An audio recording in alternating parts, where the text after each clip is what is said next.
December, the world turns to Doha, Qatar for chess at its fastest and fiercest.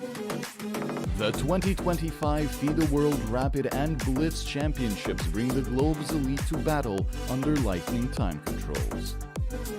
December 26th to December 30th, Rapid and Blitz formats designed to reward precision, courage, and creativity. In the heart of the Middle East, Doha offers more than a board, a world-class venue, a cultural backdrop, and a stage worthy of legends. With a €1 million prize fund on the line and the title of world champion at stake. The 2025 FIDE World Rapid and Blitz Championships, the ultimate test of fast chess.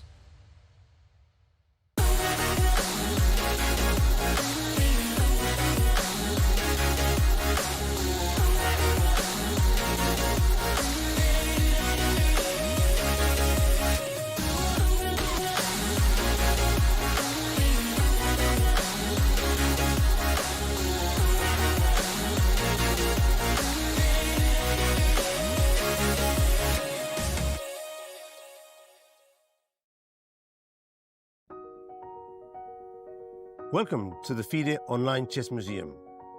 The International Chess Federation proudly presents the FIDE Chess Museum, an online space celebrating the rich history and evolution of chess. Explore exhibits that trace the game's fascinating journey. Discover the origins of chess, beginning in the distant past, and follow FIDE's centenary journey.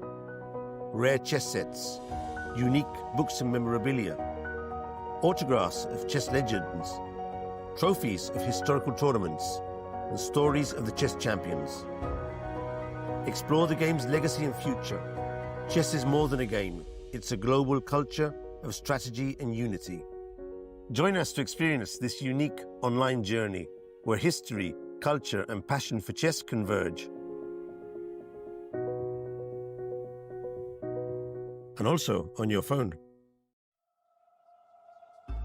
The crucible of competition. The eyes of the world. Goa, India, hosts the 2025 FIDE World Cup, where over 200 of the top chess players in the world face off in an 8-round knockout tournament. This queen has nowhere to go. That is the end. Excellence, perseverance, and stamina bring glory, national pride, and a spot at the illustrious Candidates Tournament. The globe's best chess players hope to add their name to the list of champions. Ooh, he made a move in 1 second. The 2025 FIDE World Cup. Let's get these games started.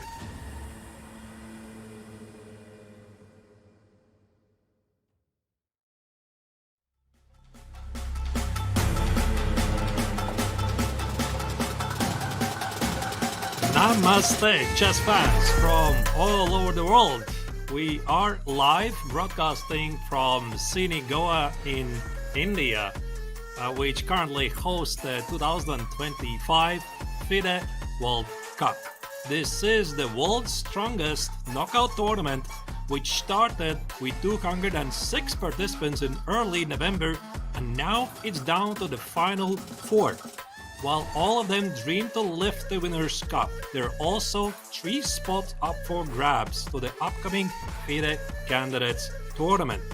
Who will make it? You might find it out just today. So we have gathered quite a bit of experts here in the commentary studio. I'm Grandmaster Arto Nations, and I'm joined by some very legendary names, Grandmasters Judith Polgar and David Howell. Judith, you were here also yesterday with David. Like, what are your impressions of the tournament so far, and what do you think is going to happen today? Well, for me, it was very interesting to join. Yesterday was my first commentary day. The tournament is very long. I have all my feelings for the players. At the same time, of course, only those ones stayed who are really in not only playing well, but actually their best form, right? Because we all know here that for a knockout event, you have to have good form and the luck should be on your side. So I'm very excited to see the follow-up of yesterday. Yesterday, if someone did not follow the games, they might thought, okay, of course we had 2 draws. Who cares? This was expected. At the same time, it was great joy and fun to be with Anna and David yesterday, unfolding it out. What was really happening? Because it was quite an amazing game, for example, especially between Wei and Esipenko. So I'm very much looking forward to this day as well. Yeah, also perhaps the question to David. So David, yesterday we saw 2 draws. They were hard-fought draws, and maybe we are gonna go into depth once again, relive a couple of those moments. But what is your expectation from today? Are we gonna see a decisive result, or do you feel like the tie breaks in both matches, they're inevitable? Yeah, I would like to see at least one set of tiebreaks, just because I want more chess, and it means we'll get to we'll get to hang out tomorrow again together. But I have a feeling that there's so much on the line. The players with the white pieces today, they'll try and press, but with minimal risk. Maybe we'll see one of those opening test variations, just forcing the opponent to be accurate. If they find all the best moves, then okay, tiebreaks to decide it. I think maybe Sindarov would be the happier with the tiebreaks in the clash of the Uzbeks. I think the other one is just almost 50-50 at this point, with Esipenko having the white pieces today. So we'll see. I wouldn't be shocked by draws, but I think they'll be quite fighting. I'm completely with you there, David. I also think that tiebreaks might happen. And before we jump into the games and see what's happening there, we can check what Rakesh had to say about the upcoming round and what we might expect today. Check it out. Welcome to game 2 of the semi-finals here at the FIDE World Cup in Goa. We have a beautiful garden chess set. Wei versus Esipenko is written. We are in the pool area. This is something that the players can enjoy if they win today after yesterday's draw. Remember, nobody goes home yet because they still have to play the 3rd and 4th place match because of the all-important candidate spot. $50,000 locked up for all players, but $120,000 is up top, the first place prize money. But more importantly, the 3 candidate spot, like I keep repeating, is the crucial element here. Wei versus Esipenko. We'll see if Esipenko presses with white like he was doing with the black pieces yesterday by playing the French.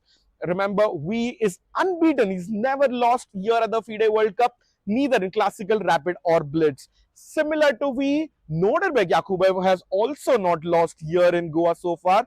He will play against his countrymate Sindarov, and we'll see who gets into the finals. Remember, Wei and Esipenko have played more than 20 games here combined in all 3 formats, but Yakubboev has only played 15 games. Will stamina, energy prove important? We'll find out. Back to you guys in the studio. Thank you, Rakesh, for the amazing insights. And here we see the tournament bracket. We have reached the semi-final stage. This is game number 2, as we already mentioned yesterday. Both games finished in a draw. So Sindarov against Yakubboev, 2 players from Uzbekistan. They're going to fight it out. At least one player from that country is going to make it to the candidates tournament. It already is pretty much official. The other matchup, Esipenko against Wei, very difficult to predict. Judith, what do we make of this?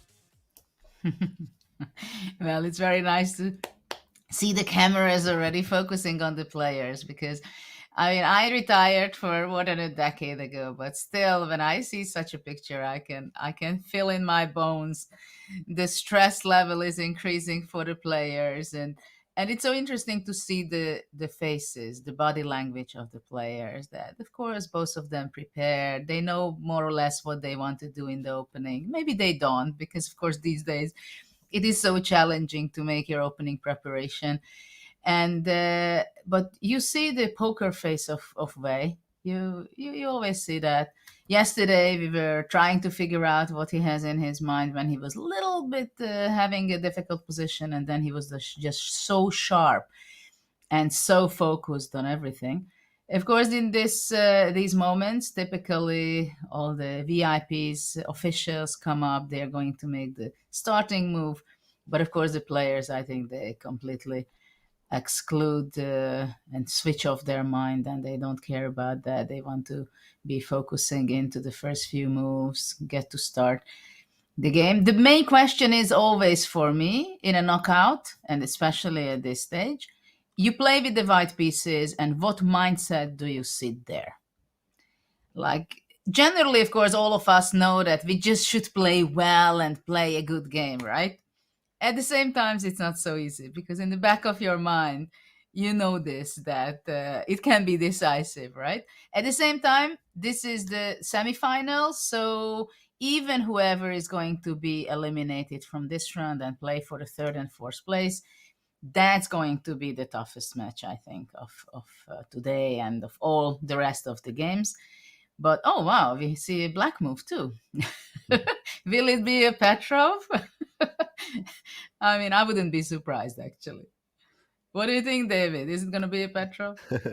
I think it might be, but yeah, they put the pawns back, so they'll keep us guessing. I think e4, e5 is very likely. Esipenko's been playing some Italians over the last few months in this tournament as well. And we'll find out very soon. Handshakes, and we're off. Arturs, you were sitting in this playing hall not long ago. How do you imagine the players are feeling? They've been here for weeks now. Just there we go, e4, e5 on both boards. What do you think? Are the players just kind of wanting to get the tension done, or are they still enjoying being there? Yeah, that's a very good question. I'm not really sure it is really possible to enjoy the World Cup as a participant. David, you were playing there as well. So you know all about it. The only memories I have from the playing hall, like it was a very, very nice one. Well decorated, so it felt really good. But I also felt immense stress, of course, and I think ultimately this is what matters in the FIDE World Cup. Who has more experience? Who has the better nerves? Because everybody is so well prepared. By the way, as you can see, Petrov, you named that. It's indeed on the board, and players are not taking risks here at all. So we see Petrov, we see the 4 knights variation, bishop b5, which, by the way, once again is starting to appear at the highest level. Yeah, I have a feeling that Sindarov, he actually faced this right in the previous round against Jose Martinez when he had black, and it was a very, very quick draw in the classical game there. They raced to tie breaks. So I have a feeling this is a minimal risk approach. But we'll see. Maybe Yakubboev hasn't come armed with some forcing lines. The Petrov, yeah, I think anyone could have predicted that. That was Wei Yi's biggest weapon. It's probably been one of the openings of the tournament. It feels like every round in the classical games, also in the tiebreaks, we're getting some Petrov. Some have become quite sharp, though. So, Judith, maybe that's just the beginning on that board. Well, I'm curious because I've seen that Wei basically qualified to the semifinal with his victory against Eric Gaisi, right, in the playoff with Petrov. Petrov is a very tricky opening, you know. I remember myself when we were playing with Hungary in China, Ningbo, I think, and it was a Team World Championship, and I'm playing in the last round, and we played against China, and it's a Petrov. And this psychologically, you think that, okay, it's a Petrov. Obviously, your teammates think, okay, so this is for 2 result. Obviously, it's very difficult. So it's going to be a draw. I'm playing with white. And you play the game and you're trying to make your efforts that, okay, you're playing. You should be slightly better, pressing, all this. But somehow at the end, you think you can't offer a draw. You don't offer a draw. And anyway, and I mean, it should be okay. And little by little, I lost. So it's a really bad feeling when you lose with white against the Petrov. I don't know. Yeah, yet it happens from time to time, right? Because black plays so solid and says, come and get me. And white indeed makes some risks to come and get black. And I've seen so many high-class players with from black's perspective, ultimately, they're just winning their games. But yeah, I'm not really surprised to see the Petrov at this stage. Yes, but my problem is that you lose in a Sicilian, you lose in a King's Indian, you lose in a Slav. People are not complaining that much that how could you do something like that? And I'm not feeling so frustrated. But when I lose a game with white against the Berlin or the Petrov, I feel like, you know, like, I mean, I cannot play chess. I mean, how can you lose against these openings? What are your feelings, David, about it? Because I just had this frustration all the time that it's like someone plays Berlin or Petrov. It's like it's embarrassing to lose. Exactly. I've been there myself. I've played. There was one English grandmaster, Matthew Turner. He might be listening, but I played him a few times, and he would always play the Petrov against me, and I would always overpress, and I'd always be worse, groveling for a draw. I think I lost once. Same happened many times. I remember Boris Gelfand. I analyzed with him after he ground me down in like a 100-move game when he had black in the Petrov, and he was like, "Of course, I'm playing with this for a win. Why didn't you kind of stop and just try to force a draw before it's too late?" I was like, "Whoops, sorry." I just felt obliged to go for something. I felt it was like Exactly. a moral duty that I had to try and win, and then I realized it was too late. You just said it. This is the problem, that somehow psychologically it's more difficult to play against the Petrov than against some other openings. I mean, of course, white is more pleasant at this point, right? So there's there's many setups, of course, that white can choose from. This knight c3 Judith that Esipenko played, it's been around for ages. Bishop before, I suppose he's planning to play the long castle, spicy up things. So maybe the question I would have to both of you is, like, you definitely have played your fair share of e4s and definitely had a lot of experience against the Petrov. So what would you typically play against the Petrov? I mean, everybody hates it. I mean, maybe not hates it, but doesn't like it. And you're just praying that your opponent is not going to play the Petrov. But let's say your opponent does it and he does play it. What's your best shot? Try to crack it down. 1d4. 1d4. That's a good prophylactical move. 1d4. Exactly. Prophylaxis. But I was not such a prophylactica player. I would make the risky e4, and then I end up in the Petrov unless I play 2 knight c3 and trying some little sideline kind of things, or when I play 2 bishop c4 to avoid the Petrov against Gelfand. You know, that was a big thing. Actually, I was playing in the World Cup back, when was that? 2009, I think. And I played against Gelfand. It was very easy for me because I lost the first game. So in the second game, you know exactly, it's double or nothing. So from this point of view, in that situation, it's much easier to play because you know exactly that you're going to be firing bridges. And I played 2 bishop c4. And then after that, I looked what Boris is doing. He played knight f6. And I played queen e2. And then I played the next few moves. There was only one strategy I had. He cannot play d5 and bishop c6, d5, bishop d6, because after that, it's impossible to win against Gelfand. And I played a crazy game. I sacrificed the pawn, a little King's Gambit style thing. I sacrificed pawn, piece. I was in my old teenage form. And I was so happy that I could do it. But I could never win such a game if I wouldn't have lost the first game. So now Esipenko is in a much more difficult situation because he drew the first game. So he has this mindset that, okay, it would be great to win. But I think playing solid is something very wise. But going back to your question, Arthurs, this was one of the lines I was playing, and I think it makes a lot of sense. And these days, I think they play it pretty much for taking initiative. It's more dangerous for black. Black has to be more accurate. It's easy to go queen d2, long castle. Of course, I would be also happy with that. I was trying sometimes. And it's basically without really risking. I mean, here I can barely see that white is pushing it too hard.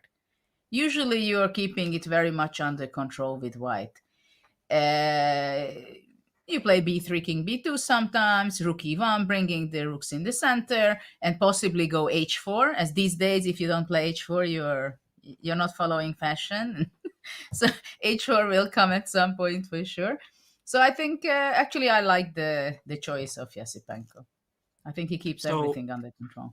To summarize it, white has the opportunity to play it both attacking at the king side, probably without any risk, like the one line you mentioned, Judith, this idea to play h4, knight g5, and try to get to the pawn on h7, and sometimes even, if necessary, sacrifice the knight on g5 because you have the open h-file open. But also there's the opportunity to play it positionally, like this b3, king b2, c4. This is something I have to confess I never really tried it out myself from the white's perspective. I don't really know. I'm a big old-fashioned guy to play this early move, knight x on e5. On the third move, retreat with the knight, play old classical lines with d4, c4, bishop d3, or even bishop d3, playing before pushing d4. But naturally, there's there you go, as David puts it on the screen here, knight x on e4. Somehow, I've become quite fond of this move, bishop d3, which makes no sense, but for me, it, for some reason, scores well. I tried all of them, Arthur's. I have experience with 3 knight e5, with d4, with all kind of setup, because in my times in the 2000 to 2015, basically until my retirement, in more than a decade, so many top players played Petrov, obviously, and against me they especially was enjoy doing that. And so I had the opportunity trying it out, knight e5, d4, knight c3 also, of course, that's also an option. So, and even in those lines after knight e5 or d4, I was deviating in all different ways. So, I mean, Gelfand was playing, Karpov was playing, so many of the players were playing this. Yeah, bishop d3, I also tried that. But knight c3, I was also kind of happy. With not a huge victory lining up, but at least I felt good about it. And I think we have a crossroads here for Wei Yi. Like, he didn't castle immediately, which is the modern main line, but he played knight c6. So black does have the option of castling queenside himself by bringing the bishop out, queen d7, castles. That's kind of fallen out of fashion, but back in, I don't know, even the mid-2010s, like even just 10 years ago, all the Chinese grandmasters were castling queenside because they didn't want to get attacked with all this h4, knight g5, bishop d3 stuff. So I wonder whether he'll play bishop e6, queen d7. It's a bit passive for black, but maybe he just feels castling on the same side a bit safer, and he just wants to halve out this game without entering into a theory battle. So what is the typical plan for white? Like, I have to confess, I'm a bit unfamiliar with this older line, bishop e6, queen d7, and long castle. So I assume that white still castles the long side. Black plays queen d7. I mean, what do? Do you play like Judith recommended, this king b1, b3, c4, try to play for space? Or I've seen some positions where white plays knight d4 and tries to claim some space advantage, or maybe you go for the bishop pair with knight g5. Yeah, I've had this, I think, only once as black. I've only played the Petrov like 3 or 4 times in my career because I normally at least pretend I'm a bit braver, but knight g5 happened in one of those games, and I had to sit there after giving up the bishop pair for 4 or 5 hours just suffering, and eventually made a draw. But yeah, knight g5 is the main reason I don't play this as black. I don't really see why I should give up the bishop so early, but king b1 I think is the main line. And yeah, here knight g5 is an idea. Bishop b5, I remember, used to be some old theory trying to provoke black to play like b5, and it's just like the kind of Italians where white plays bishop g5. It's like h6 g5. You're just trying to provoke. So I remember some old theory, but apparently the main line is in this position for black to play a6, which I've never done myself. And then some of these knight d4s. This is just according to the chess.com database. Maybe knight d4. I think it was Fabi who introduced h3, which was always mysterious to me. And I think it was just to wait and then kind of play g4, bishop g2, and put the bishop on this diagonal. But yeah, we'll find out. I'm predicting that he'll play bishop e6, queen d7, and then it's up to Esipenko to show what he's prepared. I would also say that I would think it's more logical to go to bishop e6, queen d7 direction for Wei. Yeah, for white, it's very difficult to squeeze out anything. But actually, I like Fabi's idea with h3, g4, bishop g2. It kind of brings little life into the game and some options.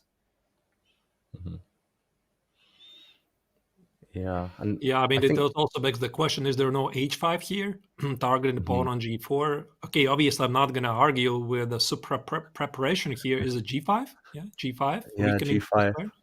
Well, what else can we do?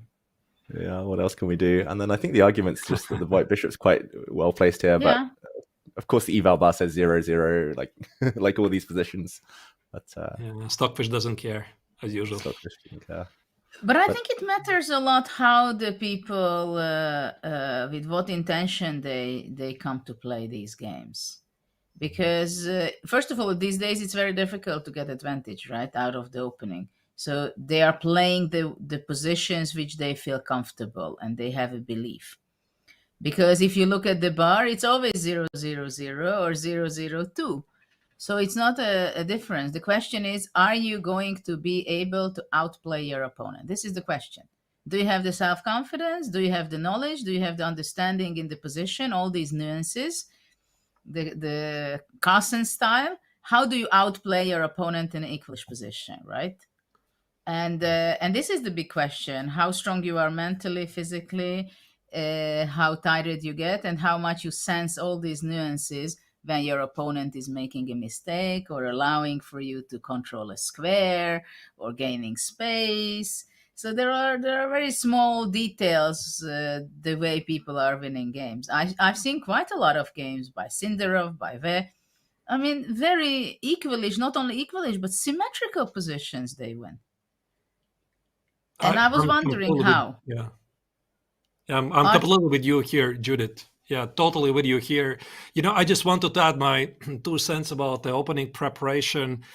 Like, I realized one thing: ignorance is bliss. Because when you don't know much, then you're just free to play whatever you play, and you don't have any conscience that what I'm playing is perhaps not really ranking so well, and your opponent makes eyebrows. How can you ever play this line? I remember I was playing like this literally years ago, all kinds of shady openings. And now, after I have studied so many solid, rock-solid openings from the white's perspective, from black's perspective, I came to the same realization as pretty much every chess professional who have spent their time studying openings. How on earth do I get the game if my opponent doesn't really want to fight? Especially for this FIDE World Cup. Like, I prepared extensive amount of new openings, new ideas, and I was just desperate because very often there's just literally zero ideas. So that's why I'm with you there, Judith, completely, because the players are reevaluating things, openings, lines that they play, and they're just looking for this easier game. And nowadays, it's literally very difficult for you to get an opening advantage in every line if your opponent doesn't want a big game. Yeah, for example, yesterday, I don't know how much you were following, Artur's, the game between Ve and Esipenko. But for example, we had this point where Esipenko played f6. And we had this great fun conversation with David and Anna. Like, intuitively, you don't play it, right? Because old school, new school, whatever. I mean, in old school, you don't play these kind of moves before castling. You don't open up squares in front of your king. But of course, the new generation, they understand, because they're working with engines, that you can do anything. Practically anything. Any legal move can work and can be beneficial for you, right? But to understand these things and to be able to play it at the board when you're out of your home prep, it's very difficult. And it's very difficult to make move after move after move after move. So those very little things which really gets you to outplay your opponent. And it was so interesting to see yesterday's game, and so much calculation is in their people's brain. Of course, I got that this in my years that Judith is only calculating, but this is what's going on these days. These days, you don't tell it because everybody does that, right? That you have to look at it very concretely, because intuitively the position is equal, intuitively the position is okay for both players, but if you're a move, you get a little something. Mm-hmm. And here also, what is Esipenko going to be? I love the bar saying that white is little better. Play knight g5, take the bishops. I don't know. Like, I think, Artis, there is this point, as you made, like king b1. If black were to castle immediately, white can also, as well as bishop b5, play this knight d4 move. And I think this is why players don't castle with black to the queen side anymore with the white bishop on e3, which is the kind of ultra main line, with the bishop on f4, I think it's more tempting because here there's all these kind of double attacks. And but hold on, David. be a bit careful. This means that if you go back 2 moves, so people, when they play a6 instead of long castle, it's not against bishop b5 necessarily, but it's against knight d4 takes, so the 2 pawns are not hanging double attacked, right? Yeah, and I think this is something I looked at ages and ages ago, but queen takes, you can now just kind of ignore it. I mean, there's also g5, but maybe bishop f6, and then you let the white queen in, and you just say, okay. Wasn't queen a4 possible? Ooh, queen a4 in this exact position. I'm more used to it with the bishop on e3. Whoops. Sorry. Game over. But we highlighted yesterday also the unprotected pieces. Yeah, you this can is get even in better. trouble. But the point is, essentially that the black king can run. This looks pretty nice. I don't really know what the Esipenko is going to choose. I would not be surprised that he might provoke this a6, like the idea that you showed, David, this knight e4, queen d4. I'm pretty sure that both of them, they see this at the moment. And somehow, if I'm looking for this longer game, longer fight, I would love to get the bishop pair with knight g5 and just to keep the game really going. But ultimately, like Judith mentioned, this 0.4 advantage, I also don't really buy into this because I've done so many analysis very often, and the deeper you go, it just tends to disappear. Like you have the 0.4, 0.5 after the opening, and you switch on Stockfish, you go to depth 60 and 70, it always goes to the zero. So you essentially need some kind of help from your opponent. But yeah, my money would be on knight g5. It's funny that you say it's 0.4, yeah? So I remember exactly when I was playing in Vaikanze, and of course I'm from times where we were talking about plus, minus, plus, under, equal, little advantage, bigger advantage, winning, right? We were just using the plus and minus and equal signs, mathematical signs. And then it was maybe about 25 years ago, something like that. I play a game against Rajabov. He was 14 or 15 at the time, something like that. After the game, he played a Yenish, and it was very clear that he made his preparation. Everything was very clear. And then when he's talking, analyzing, and chatting, yeah, and it was 2.5 already. And I was like looking like, where am I? Am I in another planet? What language is it? What evaluation is that? I mean, of course, I was also using engines already, but it was so funny that it was my first experience. People started to give the evaluation by how the computer was assessing. It was so strange. But now it's like a complete standard, right? I mean, even some professionals, they're discussing with each other, oh yeah, this feels like 0.2. No, I think it's like 0.35, etc. So nobody even uses the evaluation as slightly better, slightly worse. I think it's like basically extinct, and everybody Exactly. So chess transformed in so many ways. Like you're evaluating it, trusting the engines. But this bar I like, because on the bar it has a little bit similar as my youth, that it's a little bit better. You see, it's just a little bit, just more pleasant for white. I like that. More pleasant, easier to play. That's how I evaluate positions. None of this number stuff. And but that matters a lot. Mm-hmm. That is it a position? Is it easier to play it with white or from black side? Yeah. Right, especially in playoffs, in rapid or blitz, that your intuition works much easier, or it's more difficult for the other side to play. Mm-hmm.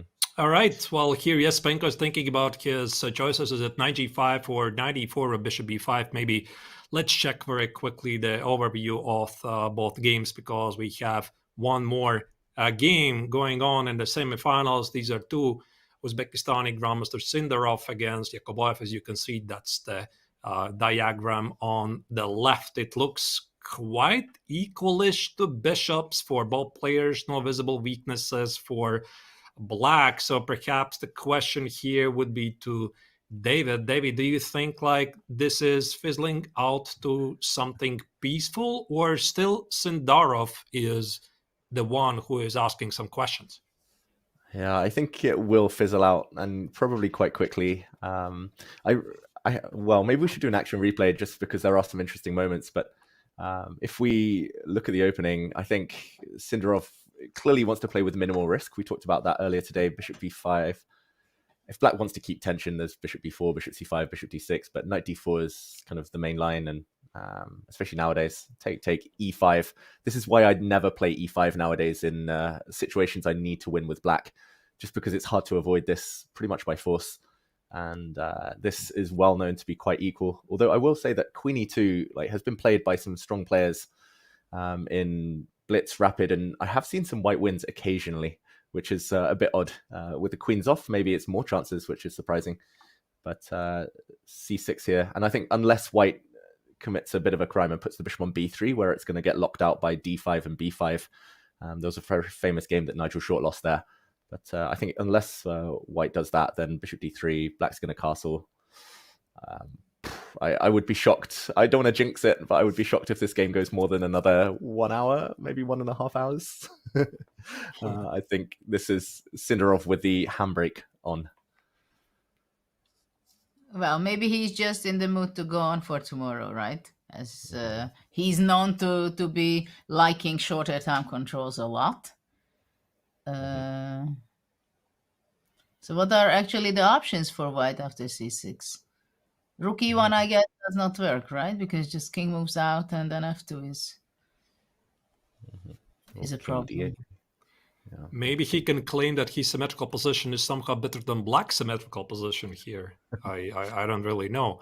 I noticed there's one trick. I'm not really sure if this is possible to carry out. Let's say if I retreat with the bishop on d3, and Black makes a short castle most likely, and there's bishop h7, queen h5. So, okay, maybe let's not do it like this. So Black plays first d5.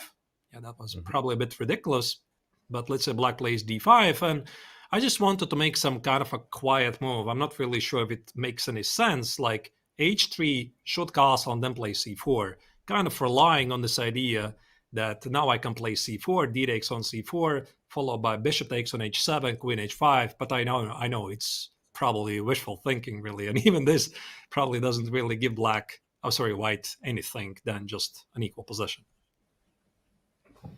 Yeah, I wouldn't be necessarily happy to have the different color bishop. At the same time, I don't know what to say with white. Bishop d3, of course, it's very logical. d5. Could white play like queen h5? Not because I'm hoping for castling, but I'm hoping for white to play bishop g5. Yeah. And let's say after g6? Yeah, g6. I was hoping for, I don't know, just queen h6, bishop g5 probably. But it feels like white is asking some questions. So this is a risk-free position. So Sindarov is probably just playing out the opening. He's saying, okay, I know it's a draw. Like if you play everything perfectly, let's just get to the tie breaks. But at the moment, Black still needs to come up with some precise moves. Maybe just h6 and stop all the plans with bishop g5. No good. I thought some funny idea on h6, rook e1. No, that was no. No, I thought crazy thing to play rook e1, bishop e6, bishop g5. Yeah, that would be very cool with the idea that queen takes cool, bishop. but it doesn't make much sense because you can even, because I thought f2 is hanging, but I would be ready to give that up. Queen f2, king h1. But in this position, before you play bishop g5, Judith, can I play instead bishop e3 and claim that my light square bishop is a bit better than yours, so I control the e-file? Rook takes on e3, so yeah, I know it's not a lot. Yeah, rook e1 and make a big face like I'm having something here, but obviously we have nothing here. David, were you thinking about long castle? While I was just wanted to say it, you just went short castle, and I'm wondering if it's only me who thinks that way, that long castle isn't. It probably is, but I don't know. Does Black really want imbalance? I thought just short castle, rook e8, bishop d7, and offer a draw. I thought exactly the same thing, having the king on c8 Okay. to go rook e8, bishop d7, and if we are off with the rook, my king on c7 stands better. Yeah. Playing for advantage with black, maybe.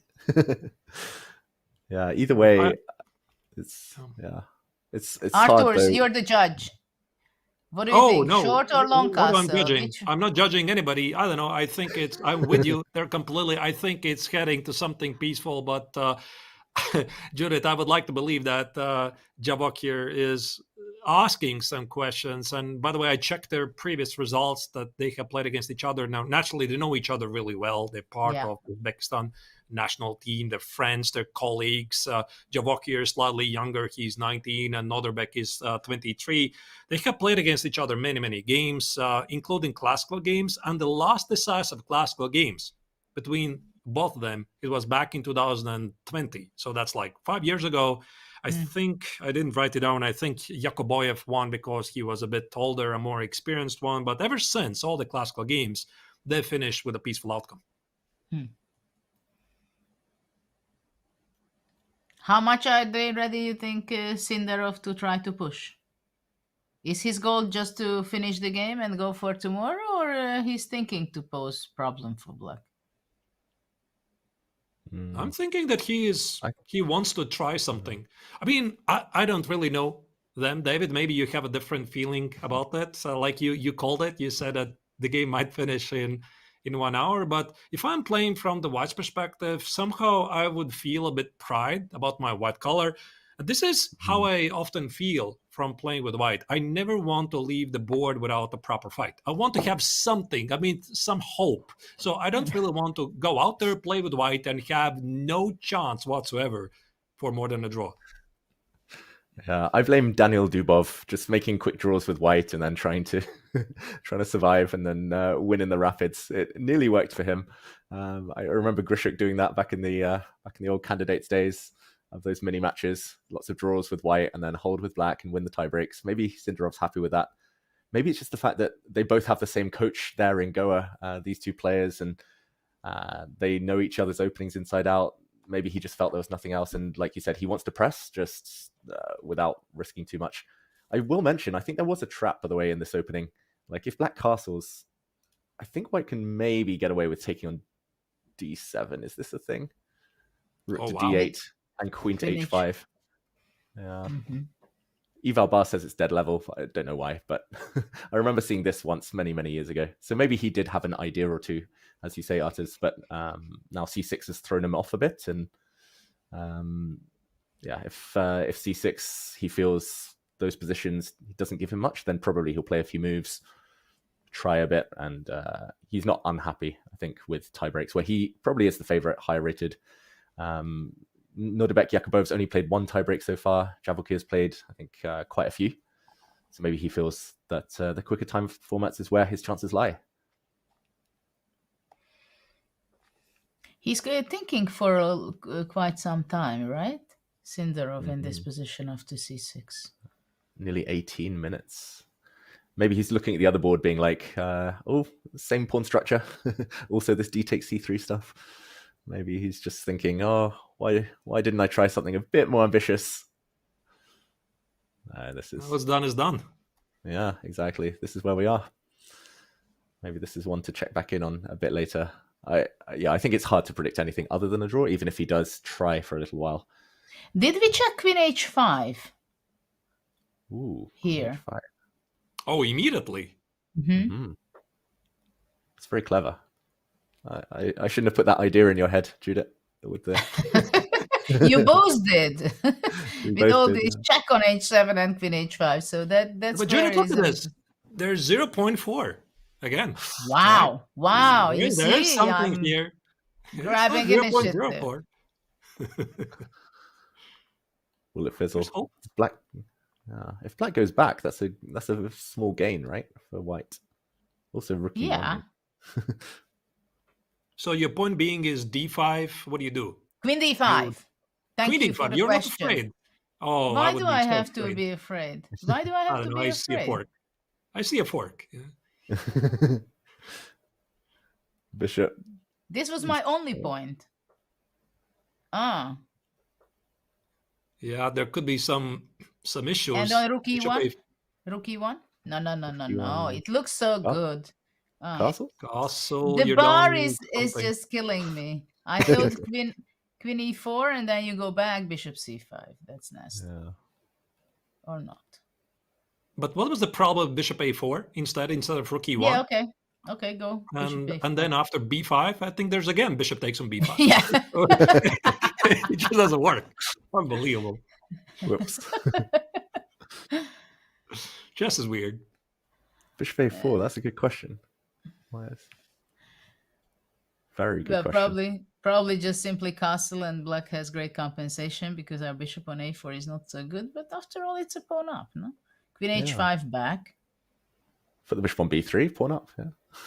But how does the engine dares to show this bar dropping? How is black better here after bishop a4?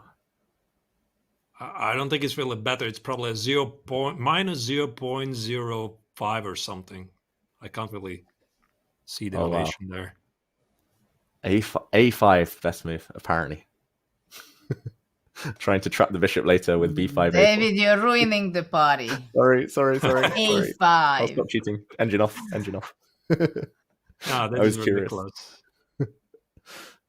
But I mean, this idea of queen h5, it definitely makes sense to consider, at least in some stage, like this bishop d3 or queen h5 immediately to get a game, and maybe this is what Sindarov is thinking about here. Should I try something or just get to the tiebreaks? I mean, why I'm here?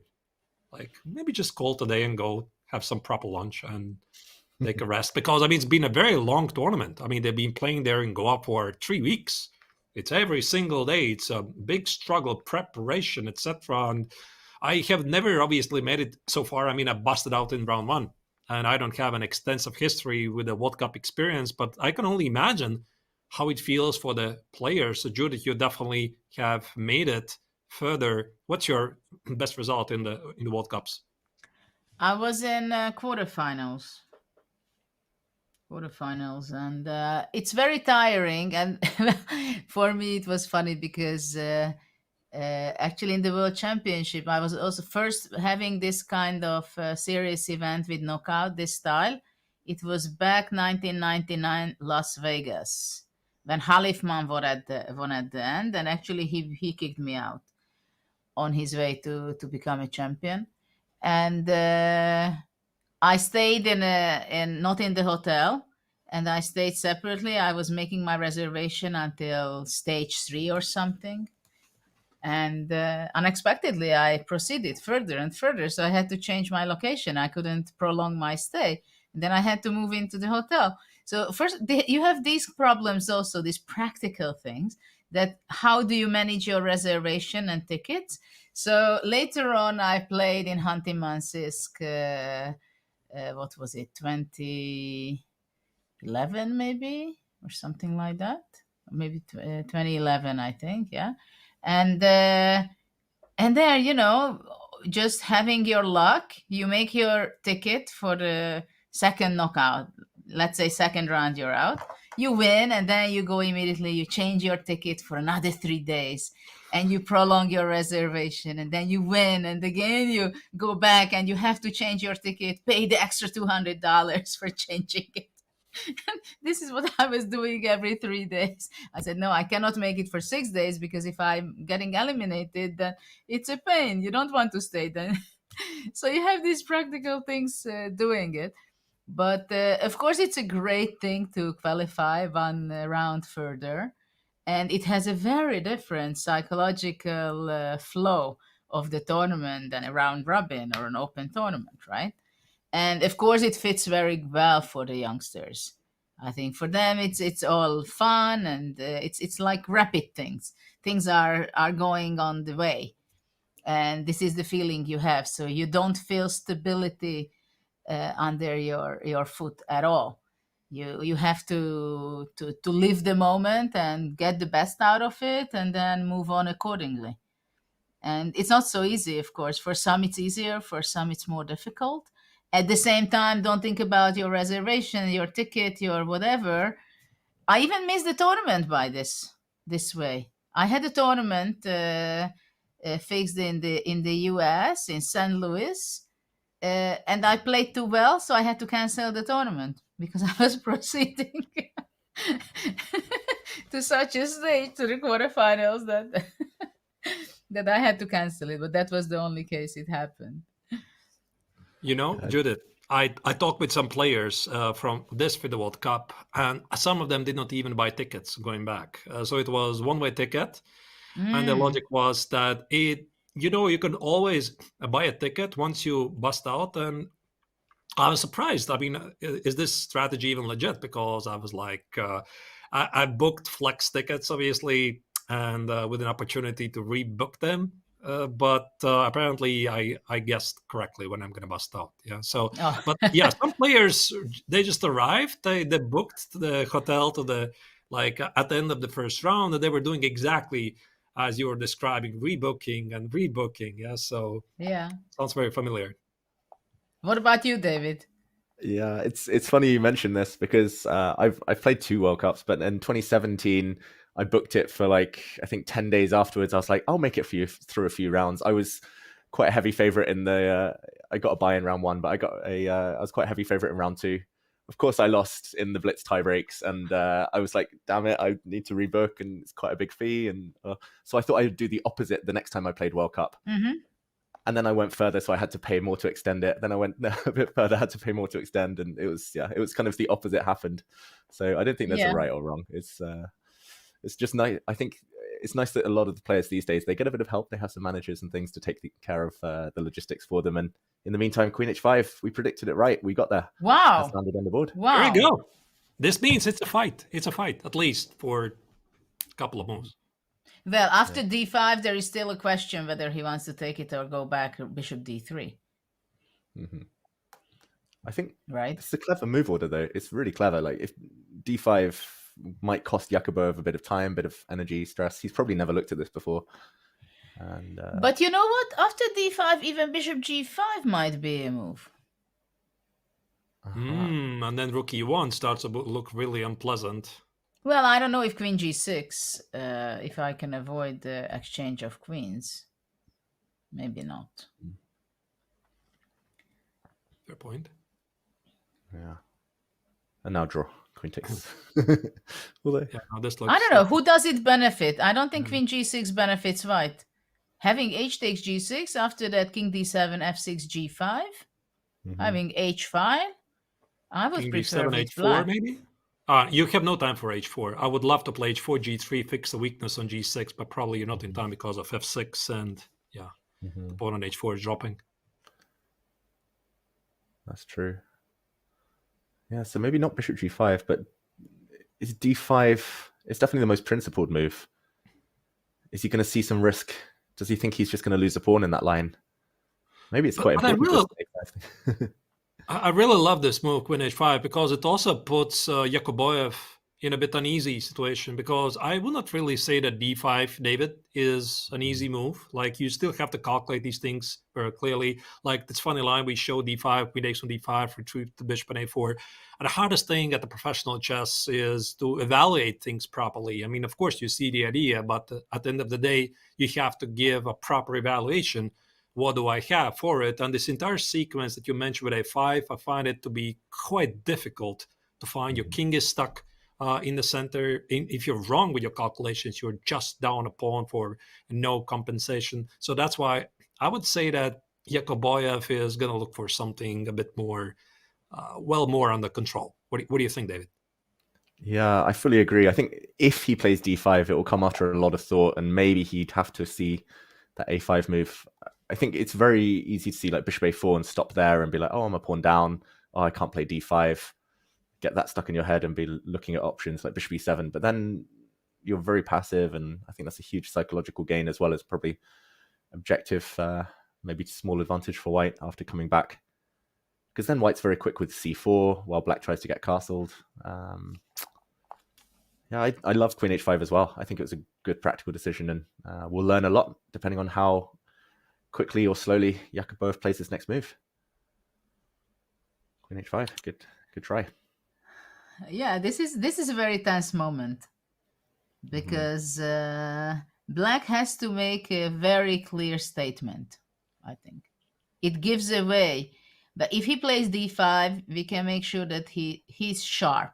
He's here. He knows what he's doing. And in critical moments, he's going to be making the right move or the best move or the most unpleasant for the opponent, right? Because after queen h5, the main thing is what white can get, a great, great thing, that black becomes a little bit passive and white can press, right? Bishop d3, black cannot castle so easily, white can develop the pieces, bishop d2, rook e1. So it's like not so easy to play it with black. It's not that a huge advantage of 1.8 being fashionable saying it.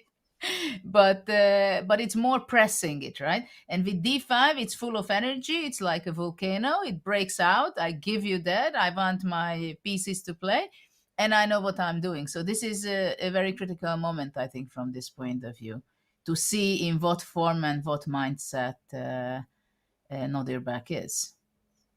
I agree. I'm completely with Judith here, and I think this game and the other game they're only heating up. At least I'm very happy to see that there's no quick draws in the second game of the semifinals. So we are heading for a very short break, dear viewers. So the action is slowly heating up, and we might find out today who is gonna make it to the finals or to the candidates tournament.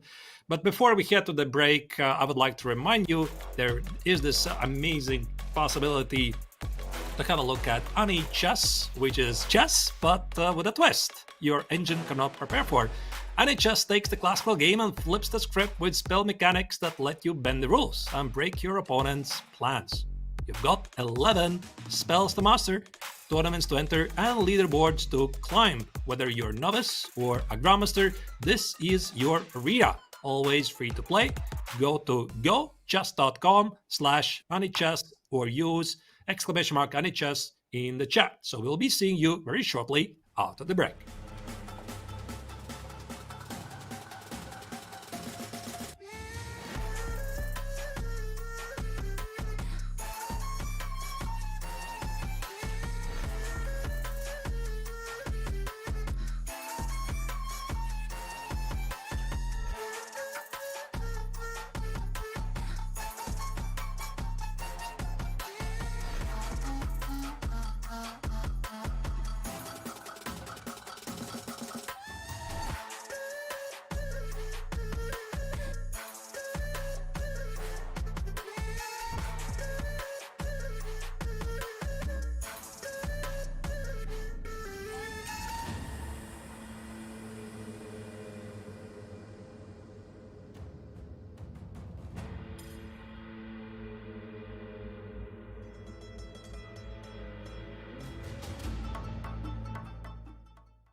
Starting battle. Welcome back.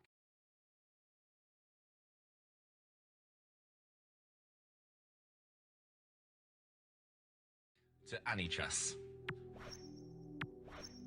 AniChess is modernizing chess by infusing the timeless game with an innovative spell mechanic.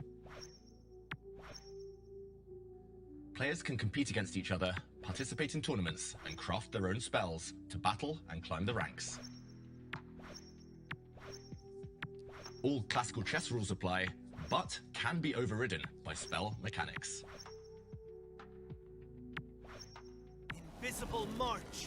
A strategic. The knight on h6 used shot in the dark, moving it invisibly for one turn. And meanwhile, white used house recruit to spawn a pawn. Clear the ground with a single bound. White uses bishop 2.0, launching the bishop over a pawn to capture. Invisible march. A strategic arch. Shot in the dark allows black to win by kingslay. Push your chess limits. Try spell chess in the AniChess Open Alpha. I'm Levon Aronian. I'm a chess player, 42 years old, very good looking and very smart. Let's see what the questions are. What is Levon Aronian's peak rating? My peak rating was 2830. What happened was I was winning Vaikanze. Last round, my live rating was 2835. I already won the tournament by then. I think I was 2 points ahead of Magnus. And I was playing against Luke from Valley. Then I lost against him, and my rating that got registered was 2830. How old is Levon Aronian? Levon Aronian is 42 years old. I was born in 1982 in Armenia, but I don't feel 42. I feel much younger. What is Levon Aronian's IQ? I don't know actually. I've never did the test, and I'm scared to do the test because I never really went to school. So I think you need to know at least basic geometry or basic mathematics to do the test. What is Levon Aronian's favorite chess opening? Levon Aronian's favorite chess opening must be the Marshall. I played rarely, but it's the opening that definitely gave me a lot of joy and occasional sadness. Why did Levon Aronian leave Armenia? I think it was kind of a decision. I was being dragged into some politics and some things that I didn't want to do. And I was, okay, if I want to remain being a chess player, remain being a happy person I am, I need to move. And I moved to St. Louis. When did Levon start playing chess? My maternal grandpa was always obsessed with chess. He tried to teach me, but there was so much enthusiasm in his teaching that I never wanted to learn. And then I was visiting my paternal grandparents, and my sister Lilith, that is 6.5 years older than me, was being pestered by me. I was really driving her nuts because I was saying, no, you cannot leave me alone. You're going and playing with the kids. What am I supposed to do? So I was 8, turning 9. And yeah, she was 14.5. Turbulent times. A teenage girl, you know, wants to go and explore the world, explore the relationships. And she taught me to play chess. Saying, oh, here you are. I think she understood the potential of the inner nerd that I had. And then I just didn't want to do anything else after that.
We are coming back live from Resort Rio in Goa, where the 2025 FIDE World Cup has reached the semi-final stage. Only 4 warriors are left standing, and as you can see, this is game 2. There's actually a very nice view of this pedestal. I don't think I saw this before, because I mean, naturally, when the tournament started, there was like 206 players, a lot of spectators. Now it's just 4 players, so it feels a bit special. Also, at the same time, a bit lonely perhaps for the players, because the playing venue is pretty big one, but there's so much at stake here. Both boards have pretty symmetrical pawn structures on the board, and it looks quite peaceful-ish at the moment, but Esipenko at least has managed to get the bishop pair on the board. I just wanted to point out that, Arthur, as you pointed out, that it's very pretty symmetrical. At the same time, not only symmetrical, but look at the pawn structure. It's almost exactly the same. And we had something very similar at some point yesterday, that there were like e6, f6 pawns for black, and white had an e3 pawn. And here, look at this. I mean, this is really so close to it. And usually it happens from Berlin, from black side, this pawn structure, right? And we're having these double pawns for white on c2 and c3 in both games. Yeah, I think probably the happier of the two players with white should be Andrei Esipenko, just because he can play this one forever now. Just b3, king b2, like Judith said, f3, bishop f2, just sit and hope the bishops become something later. But yeah, the Sindarov game against Yakubboev, that's suddenly maybe a lot more concrete depending on what happens next. Where would we like to jump into a bit deeper? I'd like to go to Esipenko, because we've seen it few moves ago, and it's some clear directions took place. Yeah, I also agree. I think it's a great choice, and we can maybe explain a bit to the audience why the bishop pair is really such a favorite advantage for many chess professionals. As you can see, Esipenko has beautiful bishop pair, and the hardest part for Wei, I think that you, David, and Judith, you can definitely relate to this. It's just not so simple for black to meet it, because you want to kill the bishop pair, like you're thinking about, maybe I can trade off the bishops with something like bishop g4 or knight e5, knight c4, bishop c4, but it just doesn't seem to be working. Or does it work? Because the first question I have here, can black play knight e5 and threaten to liquidate his position into something like knight c4 or knight g4? But I do see there's a weakness on the pawn on a7. This is something that Wei has to figure out right now, because if he doesn't do it, it's a longer torture. Mm-hmm. I completely agree that we have to check knight e5, because that's the most active move.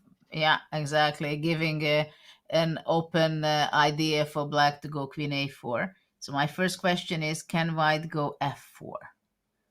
Being very straightforward with the very concrete idea, if knight c4 takes queen d4. Does this make any sense or no? That's very concrete, yeah.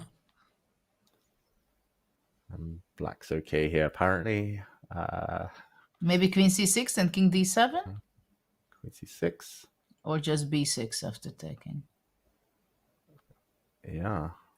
I'm also a bit worried about the pawn on g2. It's a bit weak in some lines. Mm-hmm. Yeah. b6. I mean, there's so many tempting moves. b6 maybe. That's quite cool. No way home. Yeah. I mean, a3 doesn't feel like home. Not exactly. Yeah, maybe. Yeah. Could I try just b3, because I'm less direct? Knight e5, just b3. Now I am threatening to take on a7 without allowing queen a4. And knight g4, I'm going to hope I can run away and take. Yeah, this is nice, actually. Yeah. That's a crucial moment, if knight g4 works or no. Yeah, I don't think it works, because knight g4, b6, bishop takes on a7. There's obviously no b6, because simple checkmate is what threat. And if there's no b6, the other opportunity is c5. It doesn't really trap the bishop. So it feels that white gets away with this. And if black cannot really play knight g4, then he essentially doesn't accomplish the goal, which is to eliminate the bishop pair, and thus this knight e5, b3. I really love this move by David. It deals with the queen a4, it deals with knight c4, bishop c4. Knight g4 is not the threat. And the next move, basically, white needs to play is h3, and then maybe we can jump in with this f4 idea that Judith mentioned, giving more space for the bishops. Well, if white can get to this, and after f4 gaining basically 2 tempes, very important 2 tempes, because black knight will be pushed back, white has a clear advantage. So this is a dream scenario for white, right? So this is what black should be playing against. So it seems knight e5 is a valid question, but probably black is not in time. Or white is very much in time. Yeah, but then what? What are you supposed to do? Because, again, for white, it's so easy. Like white's going to play some quiet moves like b3, h3, maybe c4, maybe rook he1. At the same time, black is like struggling with a clear plan because the logic is as follows. Naturally, at some point, you want to push some pawns just to generate a counterplay. And if you do that, you are going to generate more space for the white bishops. And that's why this bishop pair is such a popular weapon, the so-called favorite minimal advantage at professional chess, because really skilled players, they know how to use it well, and there's just no rush. And I think that for Esipenko, in terms of the opening result, this is basically the best he could have hoped for. Maybe I'm exaggerating a bit, but at least it gives him the game, and I just do not see at least an immediate way for black to liquidate. I completely agree with you. Completely agree with you on that. It's I would even say more that it's a dream scenario for Esipenko, and it's not only that he has a nice position, but also he's ahead in time. He has not much ahead, but 10 minutes or something like that, and also in style. That for Wei, I mean, how is he going to find some tactical, sharp calculation, importance of great calculation situation, right? I mean, it's not concrete, it's very positional, as we've seen. Okay, whether black goes knight e5 or not, white is going to be making moves to improve his position by playing b3, c4, gaining space, f4, h3, g4, having the two bishops, one on the long diagonal on bishop f3, the other one keeps itself on e3 or f2, bringing the rook. So we can visualize very well how white can improve his position in many ways. At the same time, for black, it's like, what can I do against all this? Maybe he has to go h5, g5.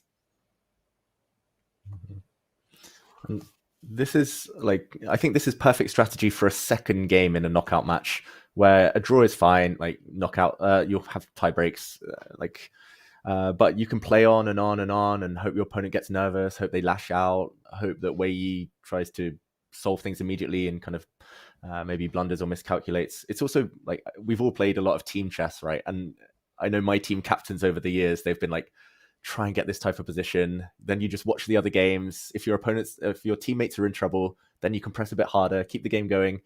If we're already ahead in the match, that's fine. You can take a draw any time you want with white. So it's, I think it's just been a dream, this opening. But the Wei Yi, it's the other way around. I think this is also one of those positions that Judith was talking about earlier in the broadcast. Like, if you would lose this position with white, like, they would leave you with those feelings. How on earth could I have lost this position? I don't think we're there yet. Of course, we cannot rule out anything, but it does feel, Judith, that this essentially is a two-result game from this point. But I think this position you cannot lose with white, unless you blunder a piece. I think you can lose any position. In principle, I agree with you. With this position, I don't know if I've seen anybody losing this structure with the bishop pair. But now I have a question. I go rook h to a8. Rook h8, h8. I think I know your plan. Oh, you know me, David. If I play b3, you can show Bishop g4. Yeah. That's lovely. Then somewhere, Nice trick. Bishop's gone. At least equal for black, probably more. Okay. I was hoping that you just play b3, I go bishop b4, I do my tricks. Arthur doesn't know me yet so well. Yeah. Like the cheek HEA, that was a sneak move. But I think it's worth a shot because it's the only open file for the rooks, and it doesn't really spoil anything. So rook h8 makes sense, and I think that white can just thwart it by h3, and h3 just controls the g4 square. But I would say, worth a shot. But Judith, you mentioned this h5 counterplay at the king side. Is this something you would play this from the black's perspective when you try to be solid? Like, how would you balance your conflicting feelings? Like, you want to be solid at the same time, but you don't want to be passive. And if you generate some counterplay with black, like this h5, g5, try to get something, are you not also creating weaknesses in your own position that you might regret in the long run. So how would you balance all of this? This is a big question because when I said h5, g5, I thought, okay, let me benefit from the rook being there on h8, right? And also I have a big fear of losing space with black, as you mentioned, this f4, g4 kind of things. So that's why I thought to play h5, g5. At the same time, then I came with an idea, rook e8. I see some concrete prophylactical idea behind rook e8. Not to be able to play b3, or not so easy to play the setup, to take the setup of f3 and bishop f2, because somehow on f2 the bishop seems to be more on the safe side. Yeah, I mean, if I could play h5, g5, somehow I would feel that I'm not having so much weaknesses. I'm more doing it for space. Yeah.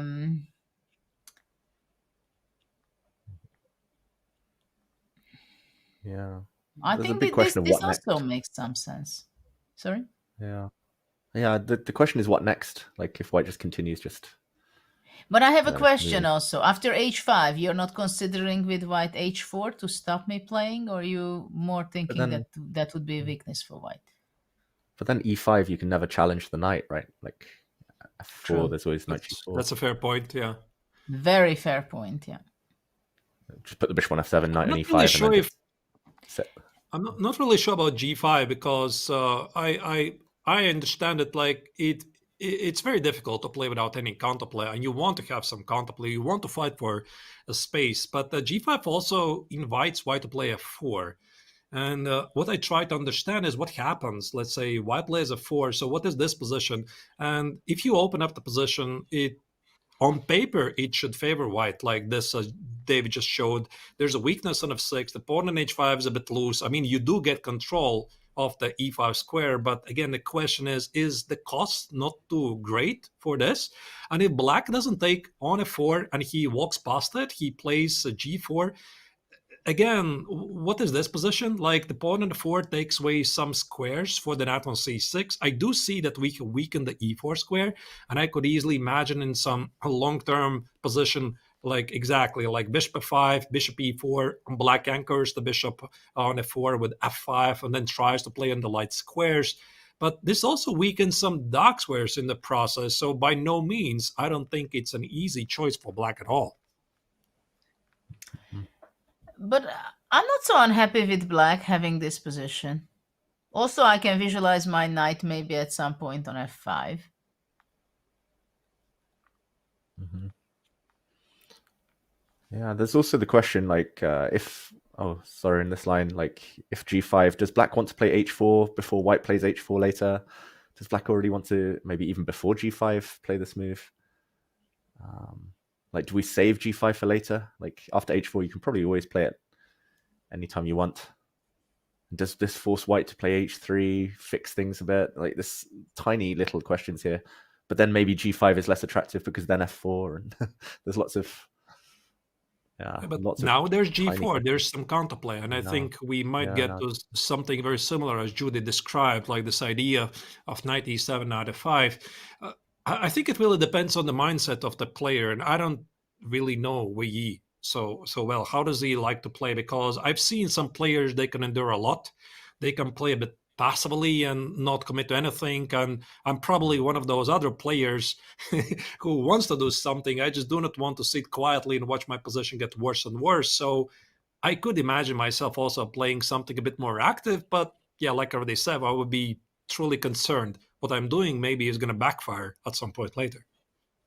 But I think in this point, we reached a moment where, like before when we went for a break, and in the other game it was after queen h5, whether black is going to be playing active to play d5 or playing more solid. That was kind of a critical moment of the game, I think, the first critical moment. In this game, I think also now it's a critical moment because Wei has to make a decision, because h5 g5 plan is not compatible with the plan rook e8. And if you go rook e8, obviously you will not play h5 in this game most likely, or in a much later phase of the game. And this is why it's interesting, these kind of balanced kind of position, which we touched before, that there were a lot of games in this event where very balanced, equalish positions was won by some of the side, because there are a lot of nuances. So it's not a big thing. Maybe one plan is not even necessarily better than the other one, but you give a direction which way you want to go. And there are some points in a game where you make, okay, I play h5, g5, but it means that I commit myself to this kind of plan, that I'm going to be hanging on the king side, having the rook on h8, pushing h5. Maybe I go h4, maybe I don't, but at least I'm playing there, right? So from this point of view, I think it's an important moment for the game. Which direction? He goes for the more solid rook e8 and trying to be prophylactic on White's development, or he goes h5 and he feels more important to take space from White. And there we go. It is h5. Good call. Good call, Judith. And just before we break down this move, we've had a personal request.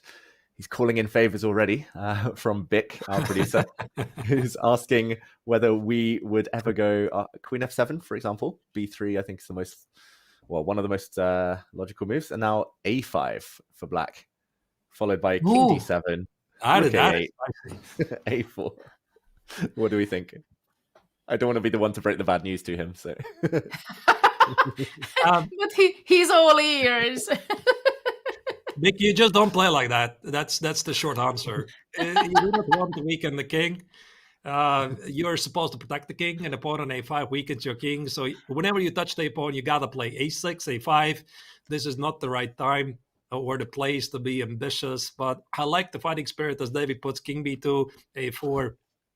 White has enough pieces here to make sure that the attack doesn't work. And the only idea I can think of, this idea of a5, a4 to be compatible, is some sort of a king d7 and rook a8. And this perhaps could happen in a situation when black is so desperate and he needs to suddenly spicy up things. So yeah, I don't think it's going to happen. Yeah. It unfortunately didn't happen. It would have been fun for us, fun for Bick especially, but I think he's more in a solid mood to h5, and here we were debating maybe whether white plays h3 or whether white just waits. Rook e1, b3. Lots of very natural moves here for Esipenko, who probably will think. But Judith, you mentioned the crossroads, and it looks like he will be trying to go a little bit active at least. Yeah, but it's kind of a logical plan. And actually, I'm not even sure if we can say which one is better. But we can say that it has a very different kind of way of thinking. Mm-hmm. Of being very active, or you say, I just want to balance and play solid. There's also one thing I would like to address a bit.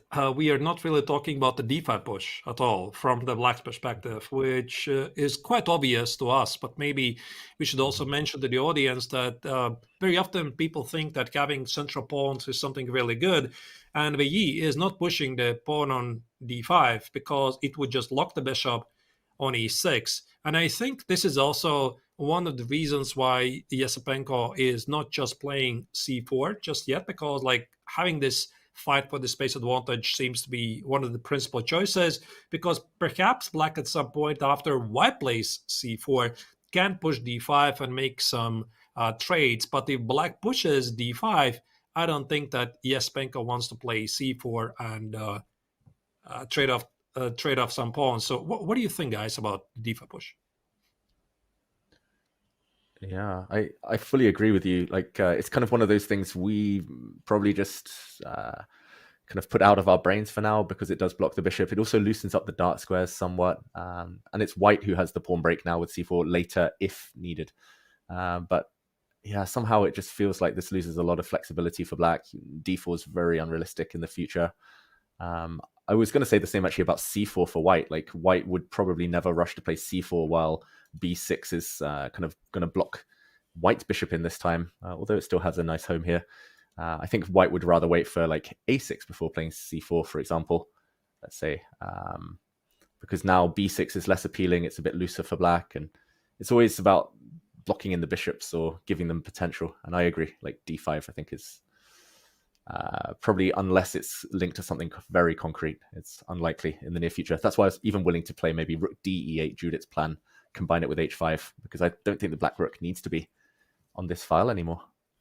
Judith, would you consider this move? Well, there are very nice ideas you just said, and I think it's very nice what you pointed out, that you don't play c4 before black plays a6 because the b6 kind of idea. So all these nuances are extremely important, and it's very rarely that somebody explains it to you. So thanks.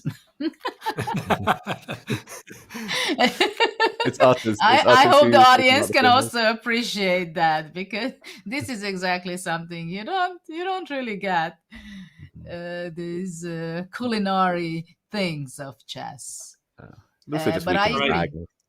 Yeah, so d5 is probably not gonna happen, at least in the early stages. So maybe let's jump into the other game, because there's been some development. So this is a bit quieter game, and I think it's going to continue for a while. Here you see the very nice split screen of two remaining games here. Queen d4. Okay, I mean, this feels like an open draw offer to the opponent, because everything is disappearing from the board. Even Judith's favorite 0.4 advantage is no longer there. The bishops have been traded, queens are about to disappear, and I would estimate this game is about to wrap up in like 10 minutes, maybe even less. It means that David will be right, because he said it 50 minutes ago that it's max an hour and a half in his judgment. So it seems like, so maybe David, we will ask your judgment on the other game also, what you're expecting, but that will come later. Can we go back a few moves? How did this happen? Because there were some hopes that we're going to have some really great sharp things maybe, or at least posing some problem for black after queen h5. What was the move? It was not d5, because it's standing on d6 in the actual position. d6, very solid. Yeah, for some reason this wasn't even on my mind, but it's probably the safest move there, Artis. Yeah, I mean, it protects the bishop, also brings out the let's go bishop on e6, makes sure there's not going to be any checks. So maybe this queen h5 was like a fishing move, just to see if black's going to do something silly. Black said, no, I'm not in the mood to do that. So d6 is just fine. And what happened after this move? I love these kind of moves. Sorry, just wanted to say, I love these kind of moves, which has two meanings, right? One is to defend the pawn, the other one is to open up the line for the bishop. Good one. Dual purpose, very safe. White went back, hoping for castles and a checkmate. Didn't happen. h6. We mentioned this idea to stop bishop g5 earlier. Bishop e3. Bick is always right. It's always bishop e3. Actually, the moment this move was played, bishop e3 was also when Esipenko just played bishop e3 on the other board. But no. You have to show. You have to show the yeah. You have to show the trick with. You have to show why bishop e3 is not good. What's the trick? Yeah. Pawn takes, queen back or somewhere, and rook f7. Boom, the rook. Queen takes, bishop g6. Very nice. Because visually it feels like black is doing fantastic. Just give me one move. Just give me one move after queen e7. I'm going to castle short. You have weak pawn on e3. I'm doing great, and boom, rook f7. Lights out.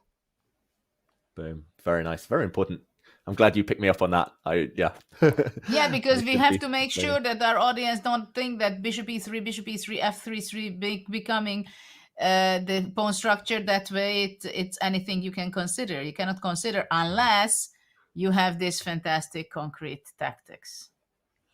Yeah, and this would have ended the game on the spot. But instead, he saw this. Yakubboev, he's in pretty decent form right now. Tournament of his life. And let's catch up, because they're racing through the moves. I think Artis is going to be right. There was a bishop trade. Queen takes check. The king moves. G7's quite a nice spot. They're blitzing things out now. Queen d4, king g7. Rook centralizes. Queen's off the board. Bishop d7. f3, rook e8.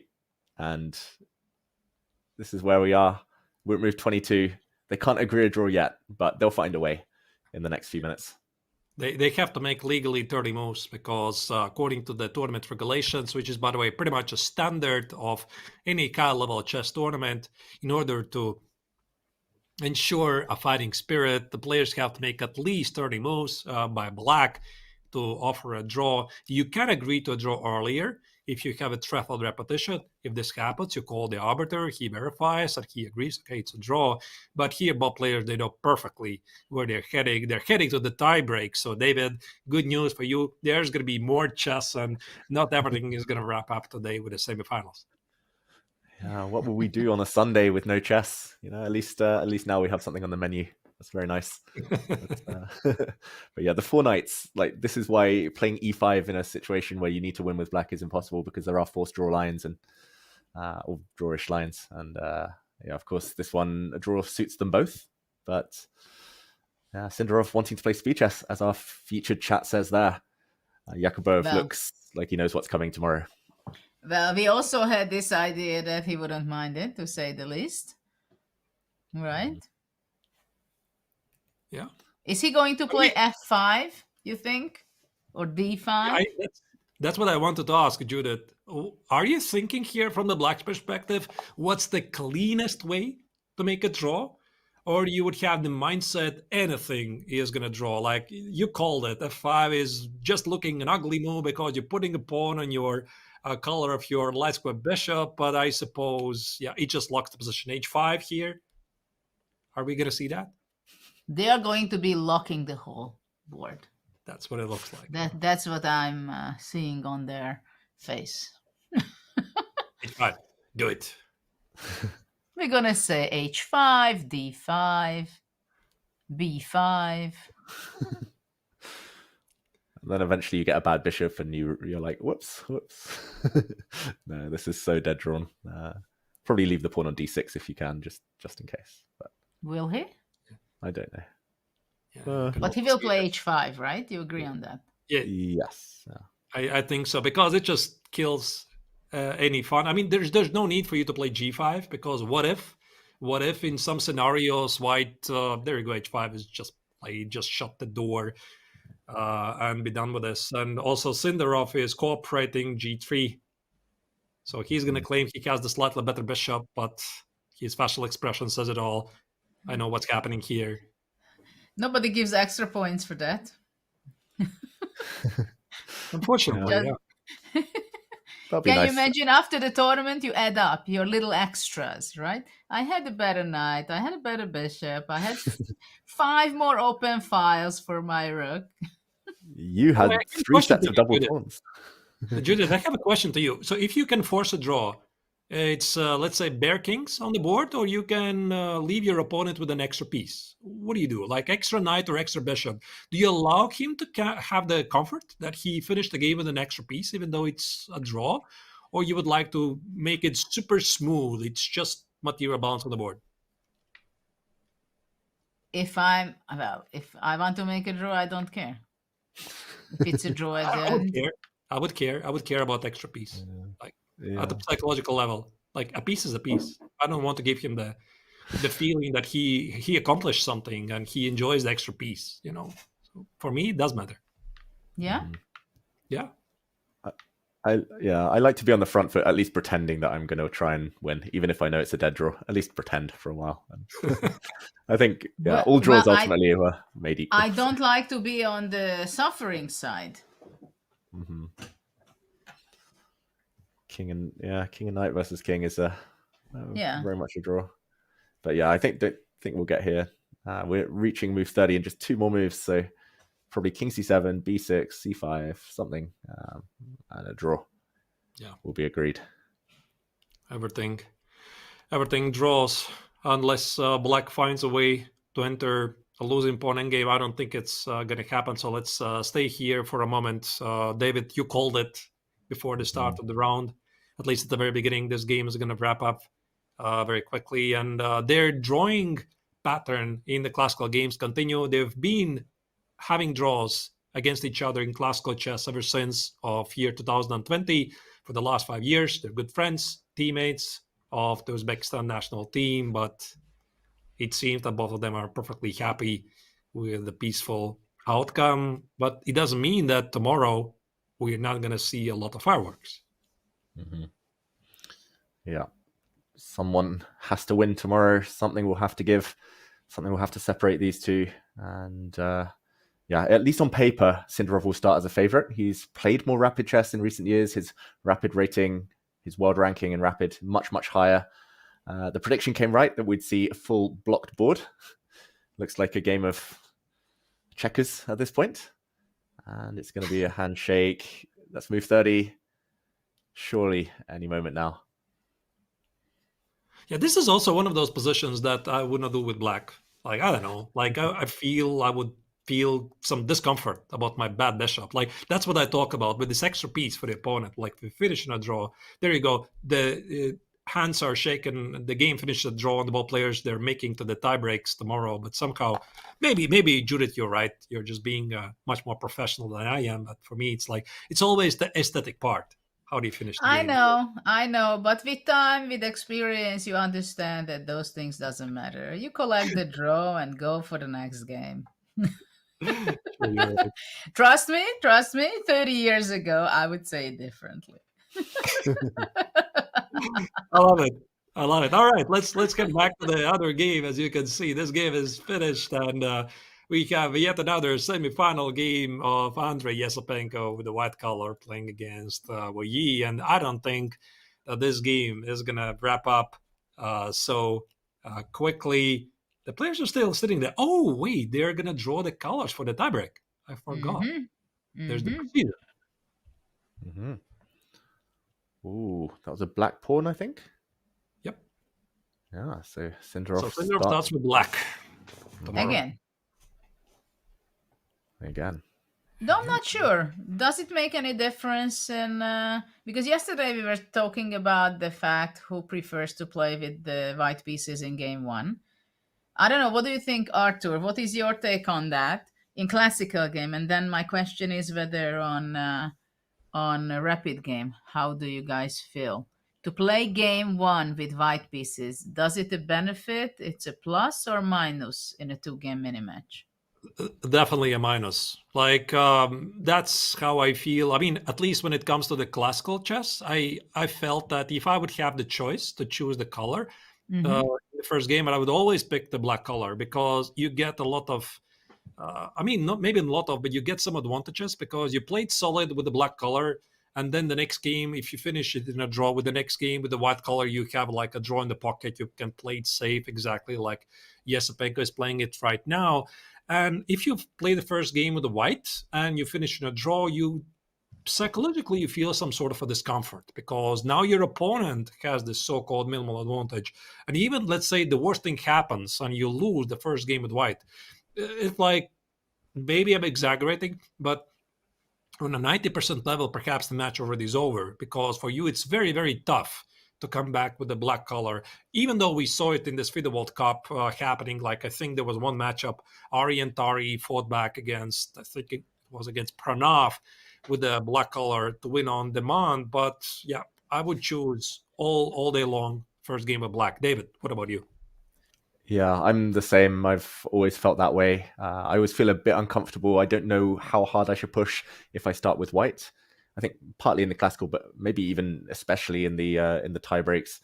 That was the case when I played the World Cup a couple of years ago. I started with white. I wasn't taking as much risk, maybe, because I was like, oh, a loss with white is catastrophic. But then I didn't press hard enough. It was quite an easy draw. And then I got ground down in the next game and I was flying home. So it's kind of, yeah, it depends. Of course, the strategies either way, but yeah, I don't think that's maybe one difference with, for example, tennis, where often it's an advantage to serve first because then you take the lead and you put the pressure on your opponent. But I think it's actually not quite nice to kind of get a position like this if you don't want to take much risk in the second game. Just like you said earlier with Esipenko, just minimal risk, keep things going, long game. You're the one pressing, asking all the questions. And Judith, did it ever make a big difference in your knockout experience? Nothing comes to mind that it was something very specific, but I was just wondering while Arthur's was so obviously saying that, oh, it's a disadvantage to play with white. And we discussed it yesterday also. And I think many people have this mindset. I was thinking that maybe it's not a good right mindset. Maybe we have to switch our brains to have this bad feeling towards the black pieces. Because I mean, if we see statistically, I think there were many games where black won. Mm-hmm.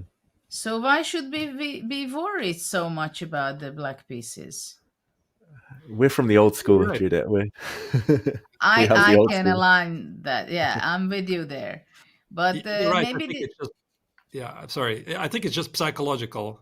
Like, Yeah. you're right. I mean, changing the mindset is very, very important. It's just how you treat it. And like, that's how I felt it. I also talked with some of the players in the FIDE World Cup. They're gone. All of them, they said the same. Like, if I have a chance, I'm going to pick with the first game with black. I have a choice. And if I play with white the first game, it's sort of a disadvantage. Like, we try to convince ourselves it's maybe it doesn't really matter. So, yeah, I suppose it's a matter of perspective. Yeah, but it's interesting. I think we have to change our mindset on that, because most of the time it's not our calling, not our choice. So we are going to end up whatever we end up. I mean, you guys who still play competitively, not me. But let's say if a youngster would ask me this question, I think I would definitely say that don't bother, make your best preparation, and you see you can play with black pieces, white pieces, it doesn't matter. And but I would be wondering how the youngsters think. Like, what do they think tomorrow? Whether is it a good thing, bad thing, or neutral thing to start tomorrow with white in the playoff? And so it's a very interesting psychological question, I think. I mean, in this position, what we see here, we have Queen F7, right? Big suggestion, little later. H5, not A5. You never know when it comes. Yeah. But actually, Queen on F7 stands generally pretty good, I think. I like it because it gives an option also. After all, I was saying before that after H5, you don't go Rook E8. And maybe I was wrong. Because maybe after Queen F7, protecting the H5, Rook H8 might show up at some point. Mm-hmm.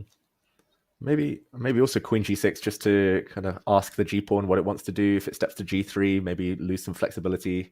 Invite H4. Wow, Bishop B5 played. Uh-oh. This is something very concrete. Is he but that really was inviting. Yeah, but is he really threatening to take on C6? Because can we maybe make some random move on the board? So yeah, A6 makes perfect sense. And bishop takes on C6, B takes on C6. Am I happy with this? I mean, I have weakened the king a bit, maybe C4 here and Queen A5 something, but it doesn't look like black is experiencing a lot of issues. Maybe even King B8, Bishop B8, Bishop B7, and play C5 at some point, or even play C5 right away. Yeah. No, Engine does find something here. Yeah. King B8. What's the issue there? C5 maybe, and your position is a bit awkward. Yeah. Or check in C5, not sure which order. Yeah, maybe this is a bad pawn structure for black, since the white rook now can get access. No, but maybe you should go Queen B4, Queen A4, and then C5. Mm-hmm. So here. Yeah, Queen B4, Queen A4. Ah, that's clever. That's very clever. But wait, guys. What if after B takes on C6 and this looks pretty bad for black. What if black plays C5 first? Mm-hmm. Like that's the point. That seems to be the only way. Yeah, but it's sufficient, I think, because if white wants to make some progress, it's got to be some B4 push at some point, and that's why the question I have here is: Bishop B5 even a threat? So is he threatening anything? Because it's like a complete change of the strategy, because he was aiming for the bishop pair and suddenly he plays Bishop B5. So is he really threatening to take on C6, or actually what he wants to do is provoke A6 and then retreat and use the pawn on A6 as a target? And this again brings the next question: is A6 useful provocation, or actually something that black is quite happy to play? Wow. You want to say that after a6 he wants to come back to... I don't know. Just an idea. Maybe. Wow. I I think mean, I'd it's play not a6. tempi-driven. Is it a tempi-driven game? Like, does it really matter here? Because perhaps they're playing some mind games, some provocations, because White cannot make immediate progress right away, and he's just Esipenko with white color. He's just looking for some kind of information, something that he can use, and maybe Bishop B5 is like some very deep 4D chess or 5D chess, whatever you call it, and he's thinking like at next level. But it could be just a simple idea to take on C6 and claim that the king's a bit weak. I can't believe it that a6 is so bad for black in his position that it versus two tempis. Okay, it's not such a concrete game right now, but still, two tempo is two tempo. What about you, David? Two tempo for a6? I mean, I'm so attached to the bishop pair. If you drop me in on the position after a6, if I didn't know my last move was bishop b5, then I probably would happily come back to e2. But if I've just played bishop b5, I think I would probably... Yeah, but this begs the question. I mean, that's why I slightly don't understand bishop b5, because like White had the clear idea to play for the bishop pair, and he hasn't really given it a try. So he could have played most like, we discussed this, h3, maybe rook he1, put the bishop in f1, play c4, king b2, queen c3, just keep it going, and do not rush, right? And bishop b5 feels like it's a sudden change of the course. So that's why I try to understand, what does he see here? Because a6 is a very concrete move, because White might be threatening to win the pawn on a7, maybe not, I don't really know, maybe the bishop is getting trapped there. But a6, it asks the question, and that's why I'm a bit surprised about this turn of events. Yeah, I was getting ready to ask a question because during the break I just saw I had a text from a friend saying, oh, I don't know whether to take us on a tangent. Please forgive me, everyone. A bit of a random one, but when he was thinking about h5 for so long, Wei earlier, apparently bishop g4 is an idea. Something Judith mentioned earlier, f3 and rook e8. Oh, yeah, queen or rook e6. e8. Yeah, queen e6, hitting this pawn. Same idea, hitting a2, and then f takes rook e8. And apparently this is, or maybe the other rook, apparently, I'm not sure. I just saw the eval bar go, but this was like a forcing way to do it. Although apparently White's slightly better in this kind of endgame due to the weakness of f6 and this pawn. So I was going to ask you whether you'd rather suffer in an endgame like this one, where probably it should be a draw, but you've got weak pawns, or whether you'd suffer against the bishop pair for 4 hours and slow game, don't really know what to do. But his last move, bishop b5, means it might not be a long battle after all, if he does take on c6. What do you think? You know, bishop g4, I was watching. That's how I came to the conclusion I want to go rook e8. But first I thought bishop g4, f3, rook e8. And that I felt it doesn't work. But queen e6 is very cool because of a2, because bishop f2, queen a2. I think also the question here is if Wei saw this, because it's a bit unusual idea. It's very easy to discard it. Like you see bishop g4, okay, of course I cannot do that, and there's f3. And it takes quite a bit of imagination. The position is like peaceful, and suddenly you can sacrifice a piece for just to gain it back. I wouldn't be surprised that Wei would miss it, because like it's not super obvious, at least to me. Yeah. But you know, we should know this. If if we would be an expert and you play this opening, this is a kind of idea which we should know. Because this is so typical, where we have the bishop on e3 and e2, right? And the king is not all the time on b1 yet. But it's like we know knight e5, queen a4 kind of thing, right? So this is something, if somebody plays these lines, these are the small details that one should know. Because bishop g4, queen e6, bishop g4 is always a question, right? In these positions. It's a nice one. It's a fair point. Yeah, I was just wondering, like, that endgame, once things come off with the isolated pawns versus like this two bishops position. But it's no big deal. It's such a business seat knight on e5. Yeah, that endgame. Yeah, I mean, king e7, rook f8, knight e5, Can anything go fine. really wrong? Probably not, but then why didn't he play? At the same time, Black is not really playing for a win, yeah? Mm-hmm.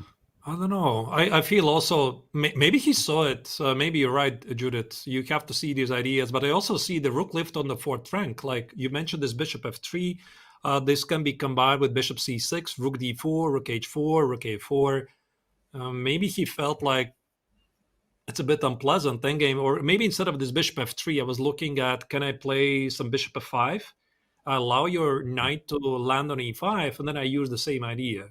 So again, I play rook d4, rook h4, I put my pawn on g3, and this pawn on h6 is a bit weak. And yeah, sure, you're right about the knight on e5 and the king on e7, but maybe he saw all of this and he felt he's not feeling very comfortable here. What do you think, Judith? I think it can happen easily, what you're saying, that he saw this and he didn't like it. Because I think Veg can easily see something like that. Yeah, and I would see it in my prime times. I would probably never see it, even in my prime times.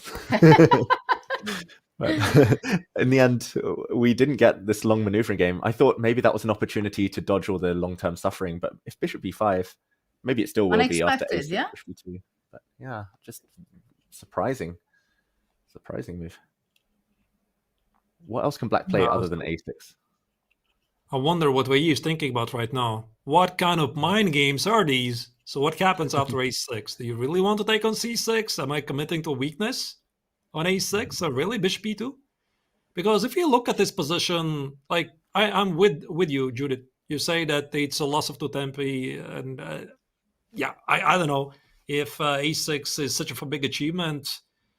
But at the same time, it's not such a concrete position. And black cannot really punish me for losing these two tempi. So it's not tempi-driven game. But yeah, I don't know. Like, I feel that black wanted to play e6 anyway. So why would we invest two tempis for this? Well, and as David explained it to us, and whoever was not following, they missed out some very important knowledge. That after bishop e2, after black plays a6, c4 is much stronger. Yeah. Because b6 is not so easily played after that with black because of the weakness of on a6. Though I would ask you, why not b6? Yeah. It looks shaky after king b8, c4, b6, but why is that? Just, yeah, it feels like at some point there might be a good c5 break, but probably not in the near future. Maybe white eventually this a6 is a trouble. Well, I don't know. Arthur's, you may be right that he comes back to e2. If it works out for him, it's a really genius decision, I would say. Yeah, maybe it's indeed some very deep chess thought from Esipenko. Of course, we would expect nothing less from semifinalists of the FIDE World Cup. And we are going to use, again, opportunity to make a very dear viewers. So don't go anywhere. We have one more semi-final game going on. Wei right now is trying to figure out, should he play 6 or not? Mind games at the highest level. But the action is come back after a very short break. Stay tuned and see you in a couple of minutes.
We have 4 different puzzles, white to play and win.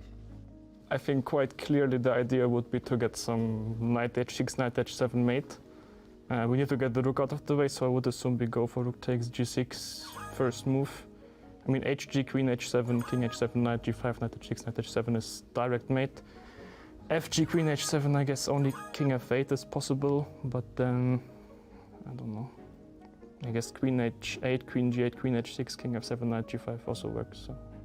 Yeah, amazing. Wow. Can you just show us the moves? Yes, so I will take on g6. Let's say fg. So okay, this is quite... there should be even many ways to mate, but I guess this is the main motive. Very nice. Wow. Well done. Impressive. White to play and win.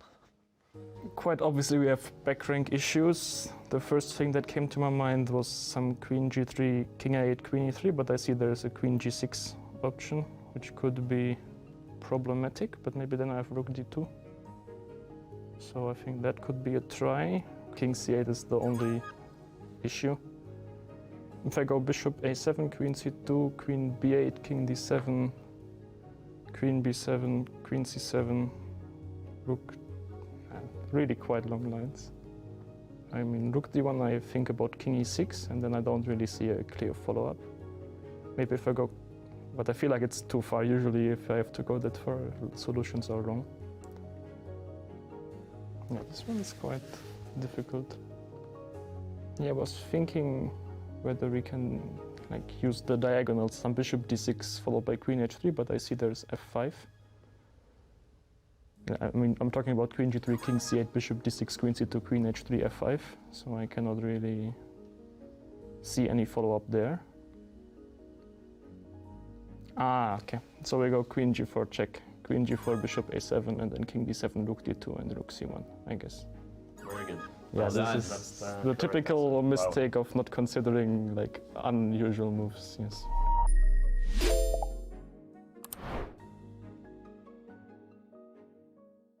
I'm gonna guess real Gotham or AI Gotham. Here we go. Why on earth would you play that? I think that's AI. It is. All right. 1 for 1. Yes, 1 for 1. That move makes no sense. That one's real. Makes no sense, has to be real. It's real. Fake. What? It's AI. Makes no sense? Was, yeah. No chance. Are you serious? Yeah. Makes no sense. What? Oh my gosh. And he sacrifices the rook! That one was fake. That had to be AI. Yes. Okay. Yeah, the rook one didn't. It wasn't guttural enough. What the heck is this move? I feel like it was too high pitched. Was that AI? It was AI. Oh my! It was like I don't think I hit like a. Okay, there's one more. Let me tell you something right now. Building a chess website is not easy. Right? Chess.com built their website for 17 years, still being built. That had to be real. That one was like 10 seconds long. So I was like, okay. Oh, so there was 4 AI and 1 real one. And I went 3 out of 4 on the AI ones? Okay.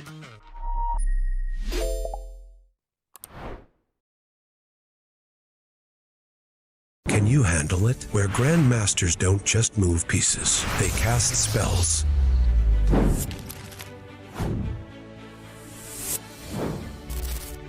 Oh boy, didn't see that one coming. Victory doesn't come easy.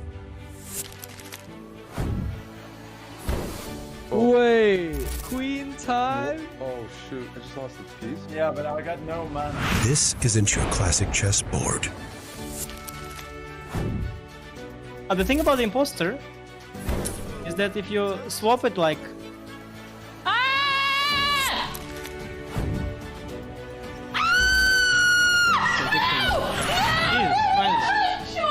It's not just a game, it's a battleground of minds. Let's have some fun, you know? Let's have some fun.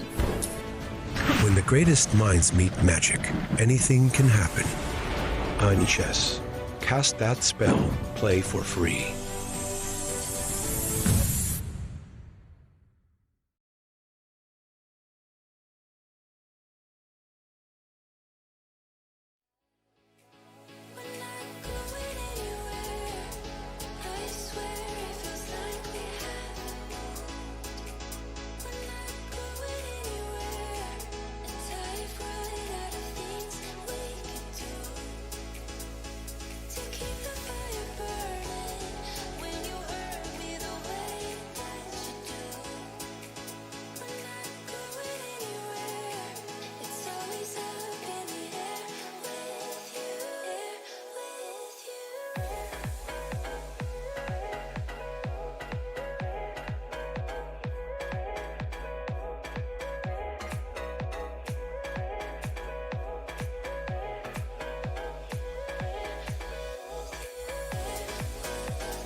the crucible of competition. The eyes of the world.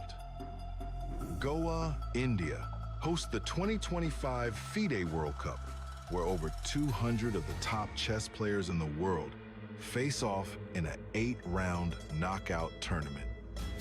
This queen has nowhere to go. That is the end. Excellence, perseverance, and stamina bring glory, national pride, and a spot at the illustrious candidates tournament. The globe's best chess players hope to add their name to the list of champions. He made a move in 1 second. The 2025 FIDE World Cup. Let's get these games started.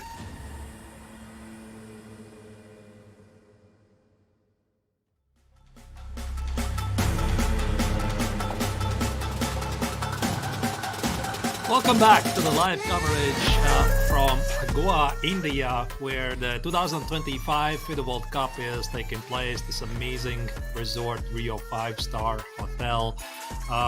And we have officially reached the semi-final stage. Out of 206 players, only 4 remain. This is game 2 of the semi-finals. One game already is over.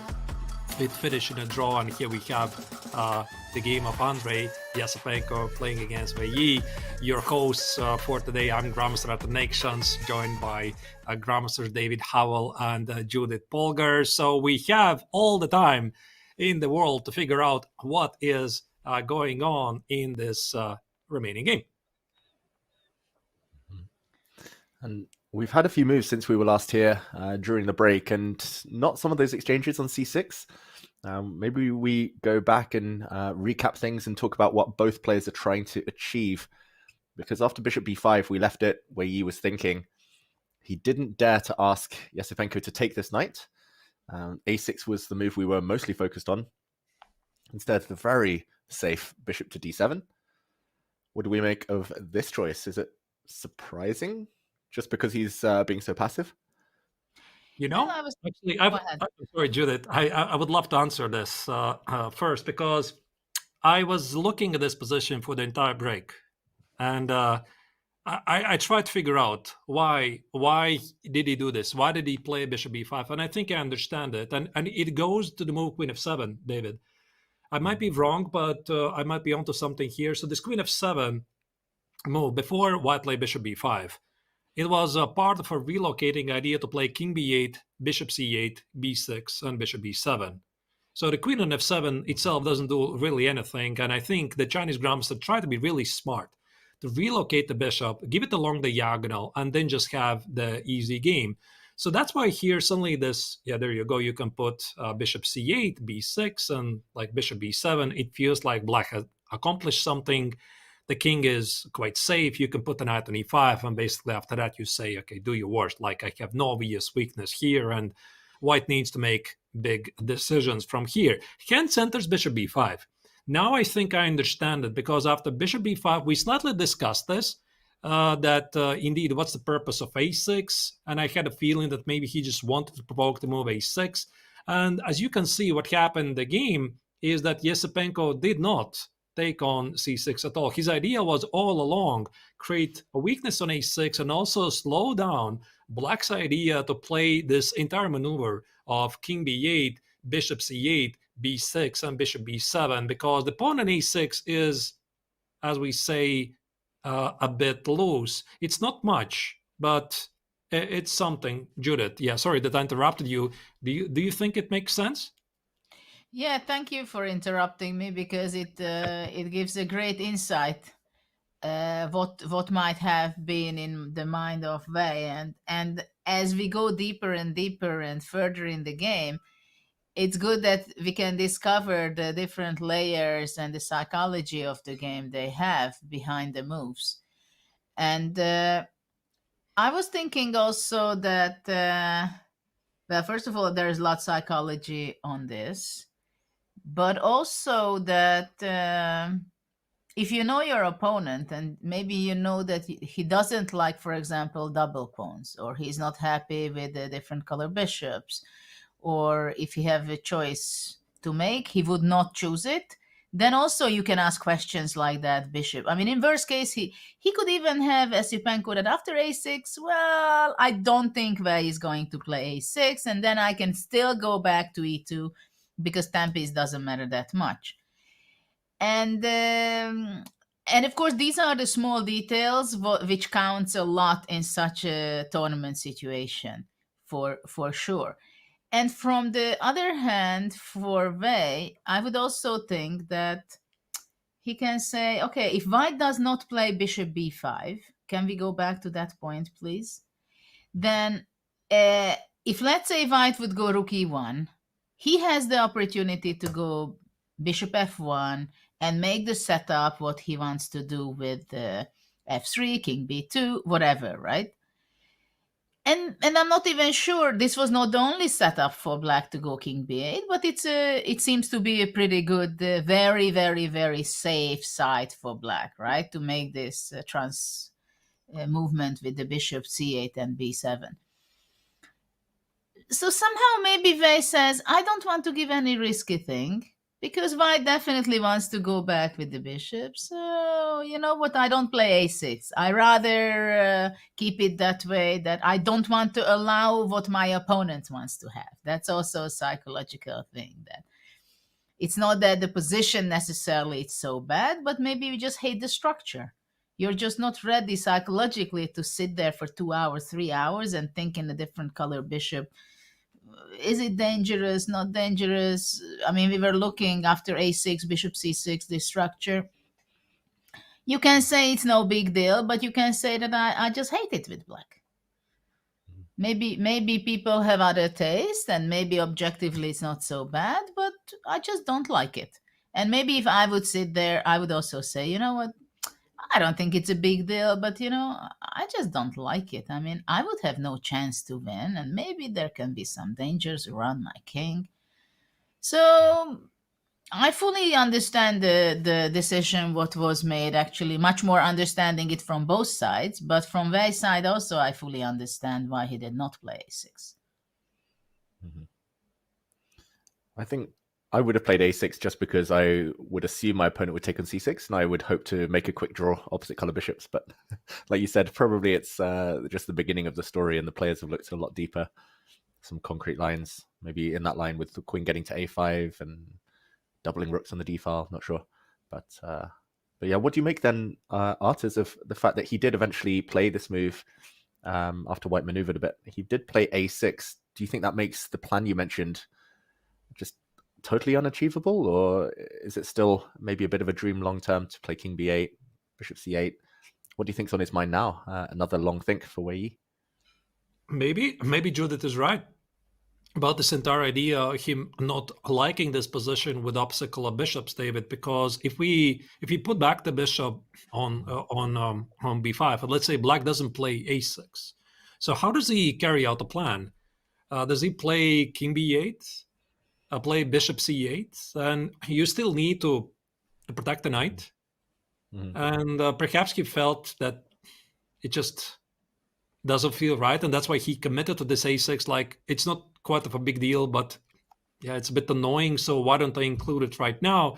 So this move order, I find it to be a bit unusual. Maybe he had a completely different idea in his mind. As you can see, by the way, in the game, what he played this bishop e6, David, he just goes for a different setup. I thought he wants to put the bishop on b7, but apparently no. He plays bishop e6, and I still very much like what Esipenko is doing here. This losing of two tempis, bishop b5, bishop f1, doesn't really damage his position at all, and he has a potential target on h4 to bother, so there's an easy move to play f3, bishop f2 perhaps. And if Black plays g5, you can play f4, create another weakness on g5. So this potentially can be a longer game. And also the clock situation is definitely in favor of Esipenko. I agree with you. And actually, I don't like this pawn on h4 for Black at all. I'm not happy with the pawn on h4. If I go away with my rook to e8, I understand that Black is looking for counterplay. But for example, if White could play f4, and regroup his bishop to f3, the other one to f2, Whew.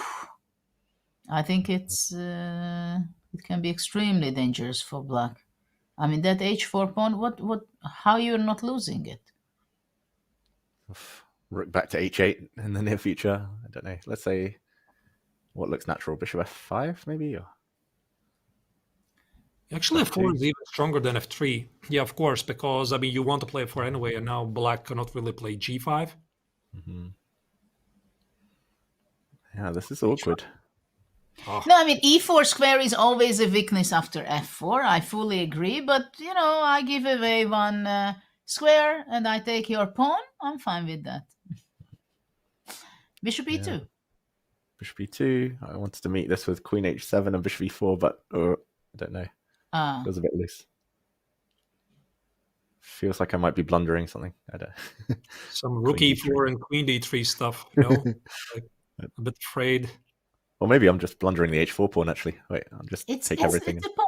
This is what I want to say. Yeah. Yeah. Take everything off. And, yeah. Free pawn. Yeah. Why is the pawn on h4? He could have done exactly the same job on h5. You're right. And he plays f3. I think Artis, you're right. Like f4 will come, but probably he wants to ask black what he's doing first. Ask if g5 is right. I like this f4 also. Like it was a very direct move.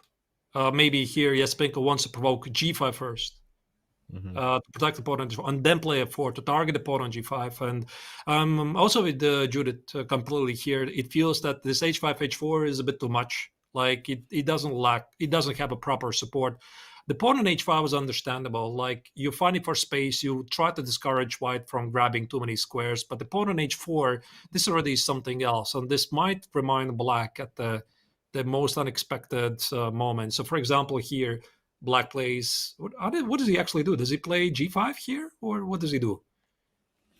You know what I don't understand really? That what is the h4 pawn doing? What was the idea behind? Why do you need that? Because if the rook was on h8, I understand that you play h4. First of all, it's safe because you're not going to take it if my rook was on h8. Secondly, I would maybe wrongly, but I would think to play rook h5 and maybe showing up on the 5th rank rook d5, or I don't know. Maybe it's not the right place, but I was thinking about that. But what does this h4 pawn gives for black? What is the benefit? I understand that it looks good, that it blocks the h3 and g2 pawn. But what's the practical use of that? I'm trying to come up with a reason. Can't think of one. There's none. Knight on f5 maybe, but that's easily balanced out by the bishop on f2, and maybe the black knights needed to defend the queen side. This is... Well, of course I understand f3. I mean, I completely understand Esipenko in this game, in this situation. You play f3, and you think, okay, I can go f4 anytime. After f4, we cannot go f3, right? One at a time, and he thinks that after g5, eventually he's going to go f4 at some point in the game, and that will be hurting as well. Yeah, and it's a bit like yesterday, where after 20 moves, Wei's down to around the 20-minute mark, and yesterday he was able to escape with some just incredible tactics that he calculated. It was all very forcing, and the game was over. But here, he might have to suffer. He might have to find some very difficult moves, more positional difficult moves with no time. And I would say that's maybe more difficult to be accurate, especially when you have to plan. He's going to have to react, but also not too passively. This is why I was thinking a6. At least ask the question earlier. Like if bishop takes c6, b6, b takes c6, at least he's kind of, if he's not losing immediately, he's solving all his problems on the spot, and it might just be equal. But here, he's so much more suffering ahead. Can I play knight e7, knight f5? Like, I'm looking at this maneuver, and I try to understand if this is a good square for the knight. I mean, obviously, it is a good square. Queen d4, queen a7. Yeah, that's immediately what I also noticed. Yeah, and that's also the problem of the king. Like, you're leaving the king alone. But this entire idea of knight e7, knight f5, I think this is something that Wei would love to do. But how do you do it? Because the knight on f5 covers the pawn on h4, and as Judith mentioned, it kind of controls also the weakened g3 square. But yeah, the king is pretty weak. Yeah. did he just use the wrong rook as well? Like, why is the rook on d8? Like d5 we talked about earlier, probably undesirable in general, like in nearly every position. So why is the rook on d8? I don't know. Leave the other one on h8 then. But it's not so obvious that rook on d8 is no needed. Because, for example, if white goes c4 at some point, many times it can be the problem of c4 that black goes d5. Mm-hmm. If you have your rook from d8 on e8, you don't have those things. Can you maybe put it on the screen, David? Where was this actually? This rook he8. I think it already was quite some time ago. About here, yeah. Let's say everything else was the same. Bishop f1, h4, h3. Black played bishop e6 and now f3. So it'll be the same thing, and not a huge difference, I guess. But at least now I don't worry about this pawn. I kind of wanted to use rook h5 for this idea, but and knight e7 is still a problem with queen d4. But so I don't think you're in time. Oh, you can go back. Yeah. Queen a4. Yeah, queen a4. I'm scared. but yeah, maybe we have another move in the meantime. And okay, the question of which rook is irrelevant. In the game, if we go back to it, g5, played by Wei Yi. So f4, g4 is his idea, I guess. What do we think? Good moment or weakening? Can I include queen f2 first? Like, I want to target the pawn on h4. Mm-hmm. I don't know, maybe it's not a good square for the queen. Like, it's a bit passive behind the bishop, but the 4 comes with a very concrete idea. And I want to play f4, make sure you could play g4. Maybe black can sacrifice the pawn. Like, he makes some... Okay, I know I'm reaching, and the first thing black is going to do, he is going to try to keep the pawn, of course. But something like king b8, maybe there's a room for some pawn sacrifice over the 4 g4. I mean, attempt to fight for those weakened light squares. Is this something that black can consider? Yeah. But maybe after g4, f5 was also possible. Don't you think so? Oh, that's really strong. No time for g3. So maybe white, maybe black should be playing like queen. Is queen h7 maybe? Good square. I just want to protect this. Cover f5. Yeah. Put the bishop here. It can be a smart move. On f4, you go g4, right? Hopefully. Otherwise, I'm scared. Okay, he's played bishop to f2. Ah, the classic. This was the plan from 10 moves ago. To put b3, king b2, to play f3, rook e1, bishop f1, bishop f2. This. How many times did we talk about this? Mm-hmm. That's why he's still got so much time on the clock. He hasn't had to think, really. Yeah, he has more than double the time. Mm-hmm. And now f4 is a threat. Like, you want to create a weakness on g5 because the pawn on g5 can be easily targeted, and maybe white doesn't even have to rush with things after f4. You can keep the tension. It takes away the e5 square for the knight. I think the position is more unpleasant than the evaluation bar says. It's been running like that for quite some time. Yeah. But yeah, especially perhaps after h4. But now my question is, if let's say bishop goes away, let's say bishop f5, because now there is a diagonal, and I try to simplify the position, taking off the rooks, who does it benefit? Okay. So f4, for example. And okay, you don't mind to weaken your square on e4? I don't know. Who's taking the rooks, Judith? Who's racing? Ah, yeah, we have the tension, yeah? Who takes the rook? Yeah. Okay, you go f4, I go queen g6. Yeah. Show me. What can you show in this position? Takes on g5. Takes on bishop e3. Okay. I'm not going to be chickening out. Clearly. G4. Well, g4 was my first intention. The only thing, maybe I'm afraid of bishop g5, rook e1, takes. Well, I go back to my good spot, yeah, rook h8. Unless I can maybe sacrifice with rook g8 and... But this looks like counterplay at least, and maybe good simplifications. If all the pawns disappear on the king side, the knight is fine against the two bishops, just focusing on one flank. Yeah, because black gained a little activity. I mean, the bishop on f1, I understand it can be useful, but after all, we could visualize some more active squares to it. Yeah, bishop f5, good. Yeah, there we go. Decision. It's played. Well, yeah, activity. Doesn't need to rush. Yeah, he can postpone the idea of f4. F4 is always in there. So what do you do? Do you want to force things before your opponent reaches a time scramble? And I think it also makes perfect sense. It's a common strategy, often used at all levels. Is if you have some chances, some realistic chances, your best shot, you try to make it happen when your opponent is in a time scramble. So you maneuver here and there. Like your opponent has 9 minutes. Try to extract some time, get him to the last 2 minutes, and do your best shot and hope it works. At the same time, f4, bishop f3 would be a better setup.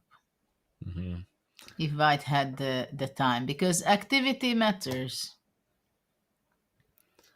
Yeah, maybe I don't like the bishop on f5 from white side. Yeah, maybe this was a small missed opportunity, like just to go back 2 moves, like f4 rather than f3. Because same thing, like here it's just so much more awkward. So much more. You know, this is also, we can go back to intuition. We didn't ask Arthur's yet. Yeah. What do you think about it these days? Do players use more intuition than before, or let's say less than 15 years ago? Probably less. I think they're more based on calculation, especially the younger generation. I don't know. Like same conclusion, yeah. I somehow feel like it. We have the younger generation of engines. Everybody's working with engines these days, and but maybe it really depends on the player. But yeah. I was asking this now because I think f4 is this kind of move.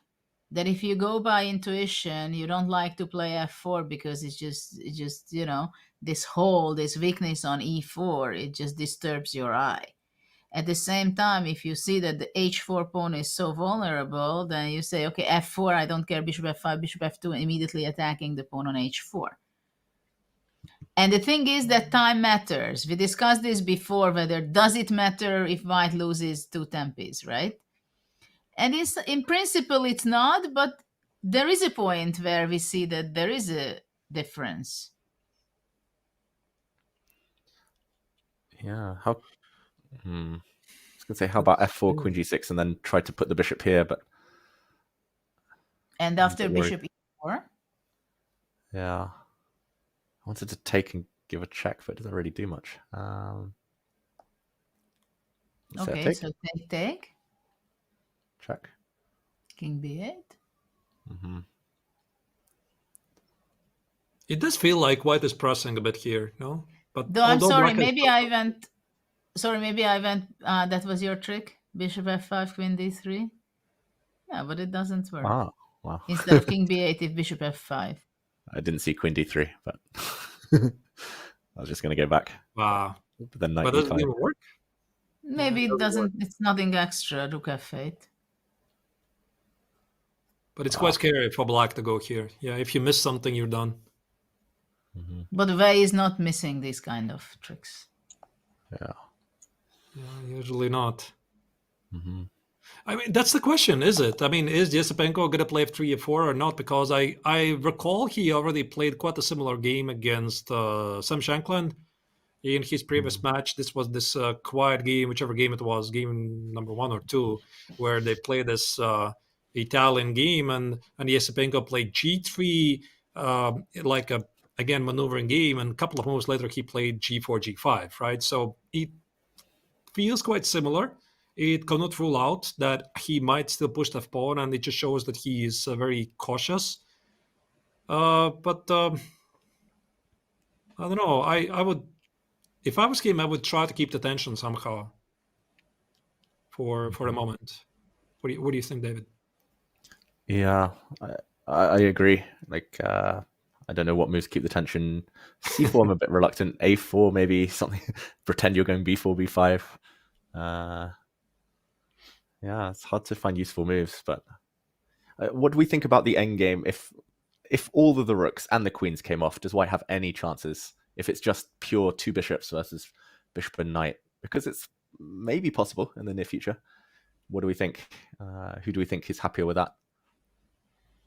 You mean after rook takes on e1 and rook e8? Black Let's strat? say, let's say something like this. Mm-hmm. Is this significant winning chances for white, or is black over the worst?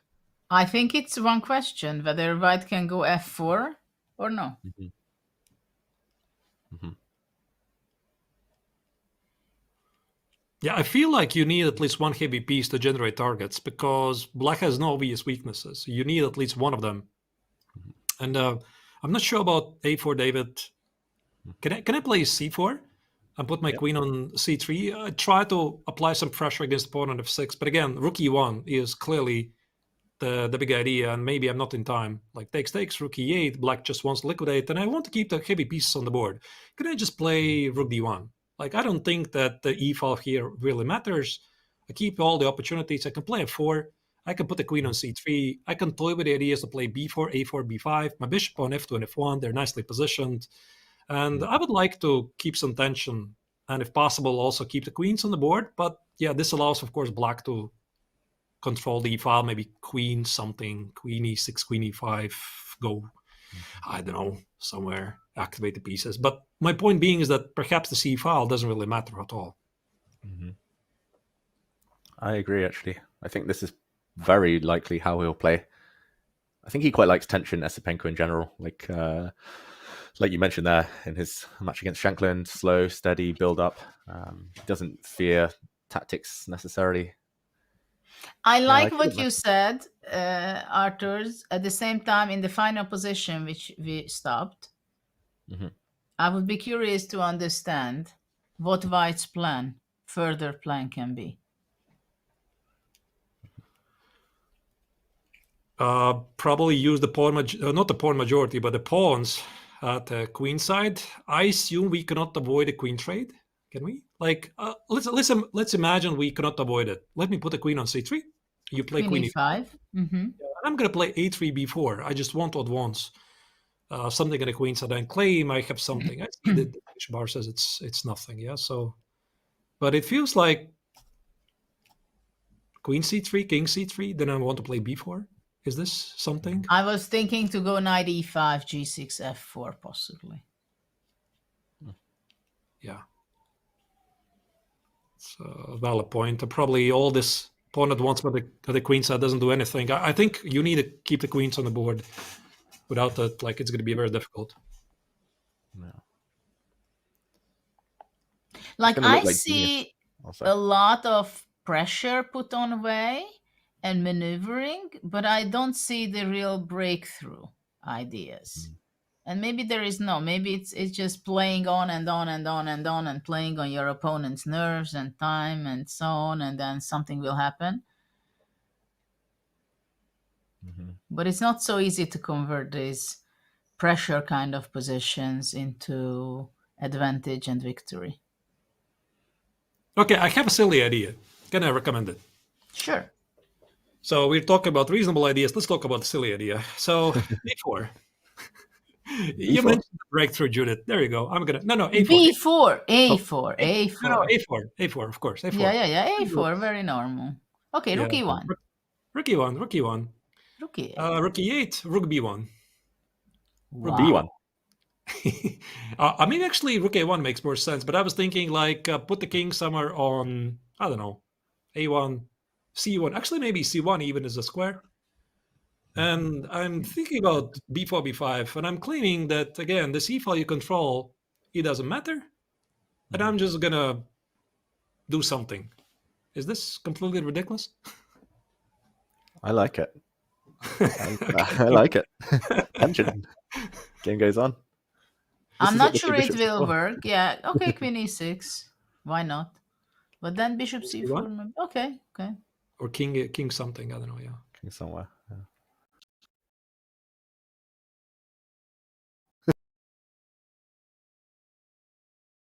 So you don't allow me to play b4.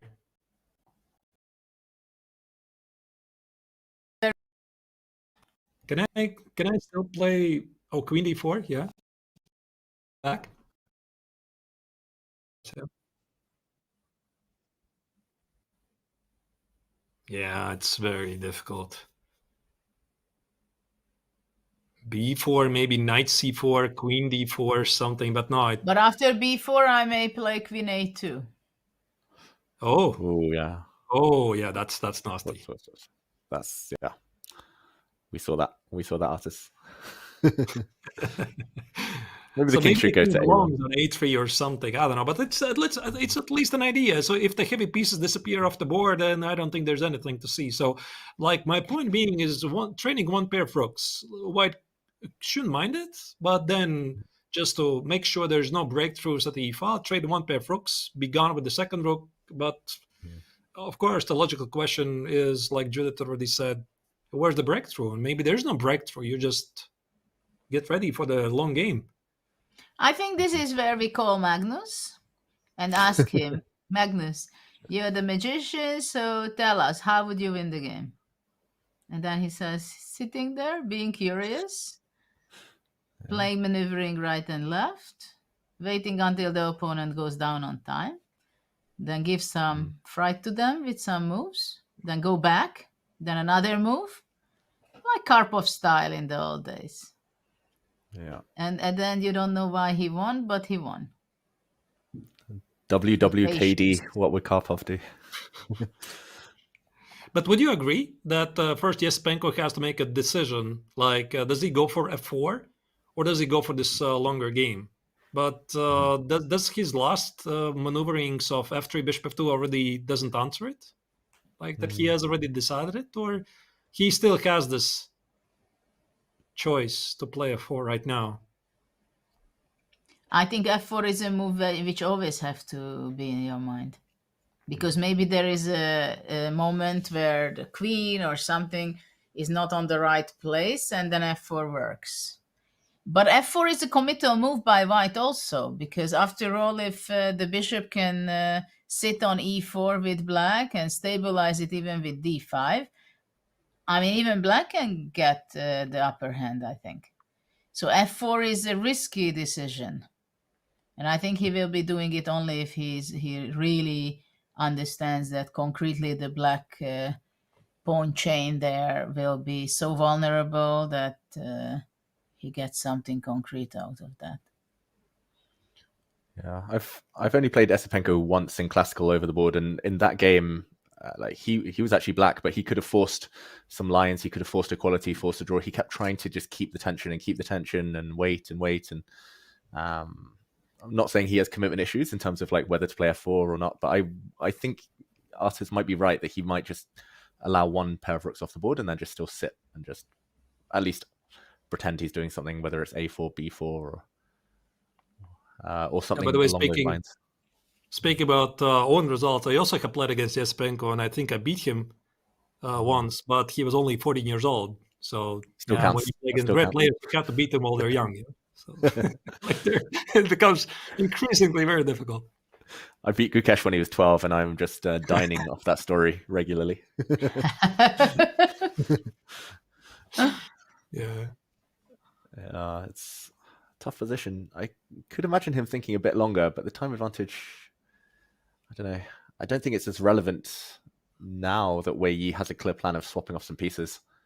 Maybe earlier when it was unclear whether he should be playing g5, what the plan was. In the long run, now I have a question. So I'm just looking at the position, and I don't know what to do with white. What happens if white goes c4 and white should regroup his bishop to c3? Rook takes, bishop takes. Thank you, David. Thank you for helping me out, because I was wondering how the hell I'm going to get my bishop to c3, but there was nothing easier than to do it this way. You see, suddenly I have a fantastic position. It's 0.5 now, no longer just 0.3 or 0.4. Whoops! Super improvement. But I'm really happy that I found a spot in the board. I think this is you're onto something here, Judith, because I love this setup. The bishop on c3, it controls the f6 square. The queen on f2 is hinting towards the c4, c5 idea. By the way, I don't think that we can also fully reject this idea, because you want to open up the position, you want to open up the bishop on f1. So you put the queen on f2, you put the bishop on c3. Black doesn't really have an easy way to liquidate. Like, you cannot trade the queens.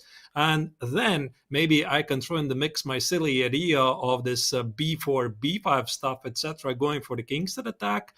Once I see this idea, I start really, really appreciate it. Yeah, you're right. Thank Bishop you. on c3. Also, f4 I like one day. Yeah, it's fantastic. Wow, this is a bit of a trap, because Wei Yi's most obvious move is probably rook takes rook, hoping for rook takes back, but bishop takes. That'll be so sneaky. But maybe c4 is giving away this idea, so we should do something a4 first, and after rook e1, nobody thinks that bishop e1 will be played, and then we are like all these, winning back all these tempos, right? This is too high level chess, Judith.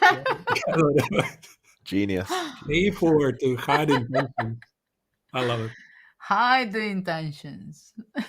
Because a4 actually in the long run should be a good pawn to have there. I don't see any problems with that. Do you see? Especially if we're going to have our bishop on c3. Yeah, but in this position, can I force the queens? Exactly, like queen e6. Can I do that? I don't want to trade the queens. Like, it feels... Bishop d2. One move at the time. Queen... Okay, no, queen e5 maybe. Rook But it's e1. slow, don't you think? No? Sorry? It's a bit slow compared with the immediate idea of c4, where you feel like c4... But maybe after c4 he will not take rook e1 to improve my... to join my plan to be able to do it as quickly as I want. No, well, maybe c4 immediately is better after. Look what happened. He uses your idea, Judith. He wants black to play rook e1 so that he can play bishop takes when he wants, except he keeps the pawn on a2 to be unpredictable. I don't know. I just cannot explain it, to be honest. Rook c1? Guys, please explain me deeper. Rook c1, I'm sorry. This is, it's inviting black to play d5. Please, here is your opportunity to go d5. That's, rook c1. That's weird. I have no no he already did it once in this game, right? He played bishop b5, then he went back after a6, bishop f1. He can do the same, right? Rook c1, black plays d5. Okay, there we go. I made a progress. Rook c to d1. Okay, I have a question. Does he want to go rook e1 to d1 if it's not going to be taken on e1? Is this the idea, to keep both rooks? For example, like this. Rook yeah. d1. And then bishop e1, and then queen f2. Of course, we know already what's the plan, right? We just have to decide whether we want to have it with two rooks or only one exchanging it. Which is actually a very legit question. Like, maybe there's no easy answer to that, but do you want to keep two rooks on the board? Because, like, I don't know if this position is applicable, but from my other experiences, I have very often felt that you want to trade off one pair of rooks, because then you feel that this counterplay, this pressure that your opponent has at a only open file, it's significant, and you trade off one pair of rooks, then it becomes manageable. So is this really relevant here? Or maybe the control of the e-file, even with two rooks for black, it's not really significant at all. But what are we going to do with so many rooks with white? Especially if we move away from the only open file, right? The only open file is the e1. We move all the rooks away from there. He might as well have played rook a1 or something if he's really going to play a4, b4, no, b5. Like, David, it has to be protected. The c2 pawn is good that it's protected. But why is it? I don't know, but it may be important. Okay. Well, one thing is clear: Wei did not expect this move, right? So he's trying to figure out what is this? What? And What? Esipenko is playing on his nerves and time. That's smart. I told you he likes maximum tension, Esipenko. Maximum pieces. It's always hard to predict his plans, from my experience. His plan is rook Right. ED1. Can we go for this rook trade and bishop E1 and try to understand what happens there? Can black force the queen trade off the board? Like, there we go, bishop takes on E1, rook E8. What do we do? Queen F2, queen E6. And I think, Judith, you already mentioned this, but with a pawn on A4. Bishop D2. Yeah, bishop D2, yeah. So we had the same position with a pawn on A4. And black needs to make a move. Also, white needs to make a move, but black needs to make a move as well. White's next move, maybe C4. Bishop C3. And we also cannot rule out the 4. Like, it's Exactly. always... And you see, you thought I'm joking to have the C2 pawn defended. It does make sense because after F4, you have all these queen E4 and bishop C2 and I don't know. Rook on C1 stands better than on A1 or B1. Yeah, and maybe he wanted the pawn on A2 still, because if he'd played like A4 and C4, maybe he was scared black can block with A5 and then put a knight on B4 long term. So maybe he wants pawn on C4. If black ever plays A5, then just A3, just slow, steady. Well, maybe he has no idea of playing C4, bishop C3 anytime soon. He's more focusing on F4. That's what he's targeting much more. All decision time. Queen G6. Okay. He's saying, I'm not falling for your psychological tricks. So you want to put the bishop on C3, do it yourself. I'm not going to help you. What's the idea of Queen G6? He's keeping the rook tied down to C1. Don't know. How about rook? Well, I'm just saying very quietly that if we go back a few moves and black played G5, bishop F2, maybe it was the most logical move. At the same time, maybe queen F2 was also possible. Yeah. But it's possible, Judith, that at the same time, Andrei cannot yet figure out that the bishop belongs on C3. And maneuvering and going on your opponent nerves here, it means much more than making the straightforward plan. Yeah. Maybe now, since he's wasted a few tempi, he's also wasted a bit of Wei's clock. Maybe now we'll reach the critical moment with black only having 5 minutes rather than 15 minutes, which might help. How about, rook to E to D1, or maybe capture and then bishop E1. Now I'm so attached to that plan. No. We are not going to see such a straightforward. Maybe rook E5? Is this what Wei wants? He protects the pawn on G5, and he wants to double the rooks at E file. And make sure that white cannot take on E5, because then you have F takes on E5, and now the pawn structure suddenly starts to look, I don't know, not in favor for black, but different. And this is also a way how you try to force the rooks off the board, and maybe we are going to see this. No, but rook E to D1, I'm not sure if that makes sense. Rook E D1 would be such a bold move. I have a feeling that white is very slow. I mean, of course, if I would be able to make 3 moves immediately, C4, bishop C3, queen F2, I would do that. But I'm not sure I can make it in the real world. Yeah, there's a lot of mind games here, apparently, dear viewers, because both players are playing 5D chess, deep level stuff, rearranging the pieces left and right, and none of the players are giving in to the other player while they're trying to figure out where the game is heading, and the game is slowly approaching the inevitable time scramble. We are going to make another scheduled break for a couple of minutes. So the viewers, hope you enjoy the analysis of 3 grandmasters in the room. In the meantime, take some refreshments. I will be seeing you in a couple of minutes. Stay tuned.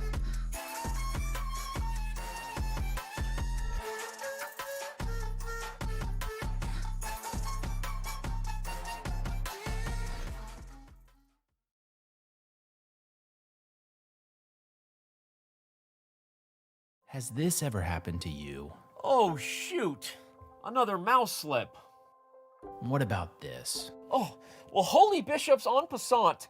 I think I'm getting carpal tunnel. If only there was a way to play online chess with a real-life board. What if I told you you can with Chess Up 2? That's right. With Chess Up 2, you can now play over the board online. Wow. Simply connect your chess.com account to our state-of-the-art Chess Up 2 and get a game started. Every time you move, our revolutionary board will transmit the data online directly to your opponent. And as soon as they move, squares will light up, signifying which piece is going where. Well, shucks. This Hikaru guy seems pretty good. With Chess Up 2, mouse slips and sore wrists are a thing of the past. My carpal tunnel is gone. Well, this sure is fun. I'm playing online against my new friend Hikaru. Who needs a family? But I sure do miss clicking on a piece and seeing all of my available moves, like they have on chess.com. Well, Danny, you're in luck. This feature is totally available on the Chess Up 2 as well. Wow. Well, I'm convinced. But hey, what if I don't just want to play an opponent online? What if I want to use one of chess.com's other great tools? I thought you'd never ask. With Chess Up 2, you can fully take advantage of the chess.com integration by playing bots, analyzing your offline games, and even using our optional AI assistants to visualize the quality of moves with color-coded hints. Well, holy Chess Up, you did it. You made IRL chess cool again. You got it, Danny. And how do you know my name? Play chess today on the board of tomorrow. I was born into a very special and unique family because my parents are teachers and they had a belief that we are not going to be going to school, we are going to be homeschooled, and later on they thought we are going to be specialized also, together with my sisters. I have two older sisters. Susan is 7 years older, Sophia is 1.5 years older than me. So they were playing chess, and by the time I got age 5, it was very natural for me to go in their footsteps and start to play chess as well. In my family, due to this very unique upbringing, being homeschooled and being together a lot, usually I had training sessions together with Sophia because we were close in age and I was catching up fast. Susan was very much advanced for quite a long time in her chess career. We also had some difficulties, challenges, because people were not very supportive necessarily on this way, the way my parents decided to raise us. Basically, we were good sisters. Of course, we had fights and arguments and everything, but we were extremely supportive when it came to chess. So you have to imagine it like a startup company, all for one, one for all attitudes. So whenever any of my sister made a result, I remember when Sophia made Rome, for example, an amazing performance, we were cheering and we were so happy with Susan. Or when Susan made a great result, became the first grandmaster, it was amazing. So we were very, very much supporting each other, and we never had rivalry. Every day we were playing blitz, at least 10 or 20 or 30 games. That was an endless practice and fun and training as well. And at home, obviously, we were keeping score. Many times we had a small tournament ourselves, 3 of us, and let's say a 4th player coming over, and we played this mini tournament for 4 players, double round or 4 rounds to play against each other. So there we were very much fighting against each other. At the same time, when we went out of the apartment, then it was all for one. And also it was my mother's request that it's okay that you are fighting on the board with everybody, but don't hurt each other. So actually we were very peaceful with each other. No matter who was better or worse at a different stage of life, we were making draws.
coming back live to Goa, India, where the 2025 FIDE World Cup is currently reaching the final phases of the tournament. Only 4 players remain. One game in the semifinals already is over today. 2 Uzbekistan Grandmasters, Sindarov against Yakubboev, finished their game in a relatively quick draw, but we have one more game currently ongoing, which is Andrei Esipenko is trying to crack the defenses of the Chinese top Grandmaster Wei Yi. Here you see this is how the tournament venue looks like. But before we delve into the game more in depth, I would like to also mention you, the viewers, of the amazing opportunity of Chess Up second version. Chess.com is thrilled to support our fellow game changer Chess Up, the record-breaking company taking gaming world by storm with their brand new Chess Up 2. This physical electronical board syncs your Chess.com rated games, which you can then save and analyze on Chess.com website. It is built in with a Wi-Fi, a touchscreen, and a touch sense pieces. Chess Up 2 supports players of all levels. Over 500,000 Chess.com games already have been played on the Chess Up 2 board, and now we are hooking up you with 10% off when you use the code CCT10. So head over to playchessup.com or use !chessup in chat to unlock this limited time offer. So use this opportunity. Dear viewers, maybe question to my co-hosts David and Judith. Do you have any electronical boards at home? I used to many years ago. I haven't experimented yet with Chess Up. Maybe this is the moment, just before the holidays. Maybe it's time to gift it. I have a couple of young nephews who are getting into chess now. Maybe that's the perfect opportunity. But I used to love the old, what were they, chess master boards, I think, back in the day. Yeah, maybe the fighting spirit there. How about yourself, Judith? No, I'm not using these kind of things, but I think it can be fun. Holiday season, perfect time. All right, couple of moves, by the way, have been played in the game. As you can see, Rook E5, as I was suggesting, it did happen on the board. Rook E2. Judith, is this a really smart way to make Bishop E1 happen? Like, we talk about all kinds of versions to get the Darks with Bishop on C3, but with the Rook on E2, this is something we did not really look at. Well, for a second, I'm not sure whether after Rook E8, White has the idea of playing Bishop E1 or bringing the Rook back from C1 to E1. I'm not sure exactly what is the real plan for White. Rook E2 became somehow a surprise to me. We were discussing Rook E1 to D1 to escape from the exchange. I'm trying to figure out and understand of what will be after Rook E8. And Rook E8 is on the board. Yeah, we'll find out very soon. Okay, it is Rook C to E1. I'm not sure this Bishop to E1 to C3 maneuver, or even just Bishop E1, Bishop D2, Queen F2. I don't think it's something he's been building up to, because he probably could have got there by force. And if he was trying to force that, then he's been very subtle. I think the main question now is, like, if there's one set of rooks traded, will we see both pairs of rooks come off the board, or will he take with the bishop instead?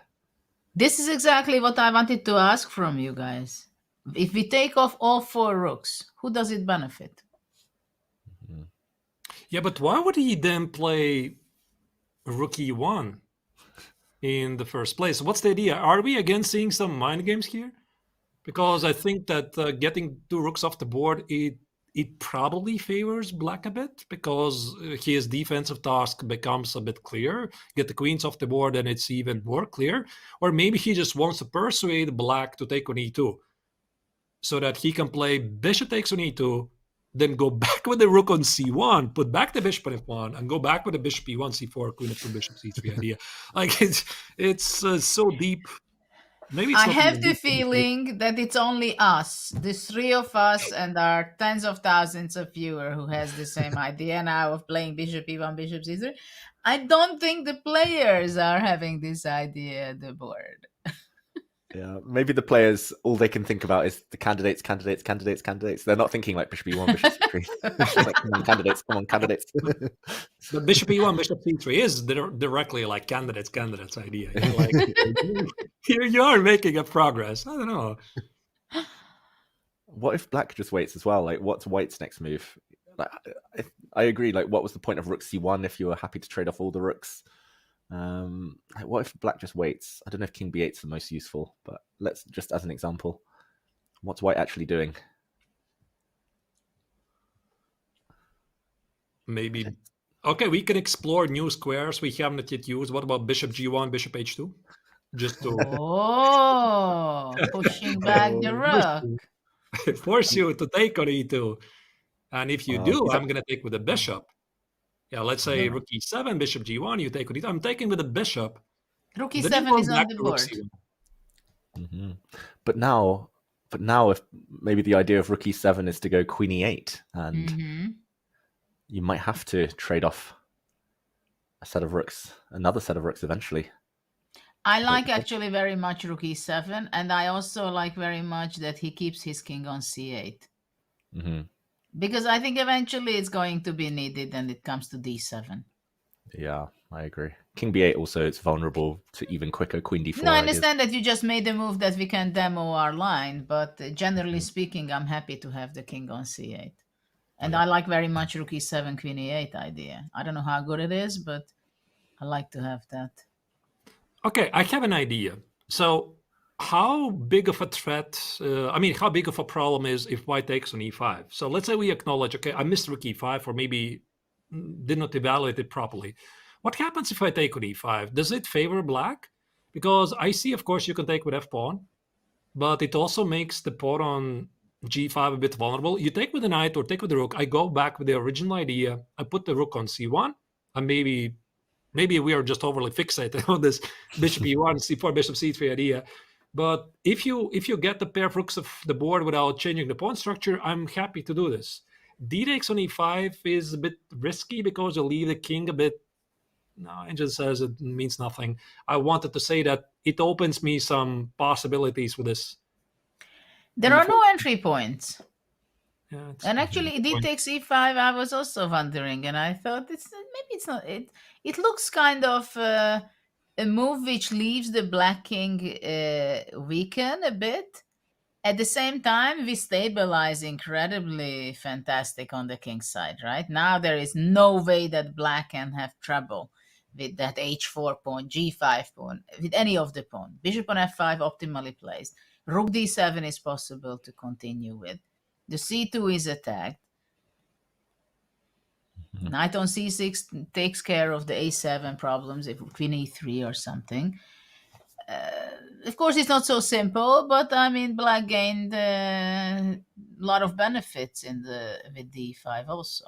Unless you can come up with this b4, b5. Maybe this can be a killer or very unpleasant because knight e5 and c4 weakness is not... it's not so easy for black to make any use of this. Yeah, queen e2. Queen e2. I wanted to play queen e3 and b5 and queen a7, but maybe tactically it doesn't work. Yeah, the pawn on c2, of course, as David highlights, it's under attack. I was hoping there's going to be something, but yeah, there's nothing. Yeah, bishop a4 probably. Feels like some mate or something. Maybe you can finish the line. B takes on c6, queen c2 check, king a1, and rook d2. Probably that's the line. Yeah, maybe. Oh, no. Wow. Okay, whatever. Something very similar. Why is this not winning? This would. Take some b7. Yeah, take some b7 and black. I was thinking the king runs, but then white gives up the queen and then just makes a new one. Otherwise, queen a7 check. But maybe rook d1. Wait, is that going to lead to mate? Rook d1. Nope. Bishop. Wait. Bishop b3 doesn't work, I think. Bishop b3 doesn't work, yeah. How is this winning? Probably like bishop takes c6, just clean up. But we don't make easy moves.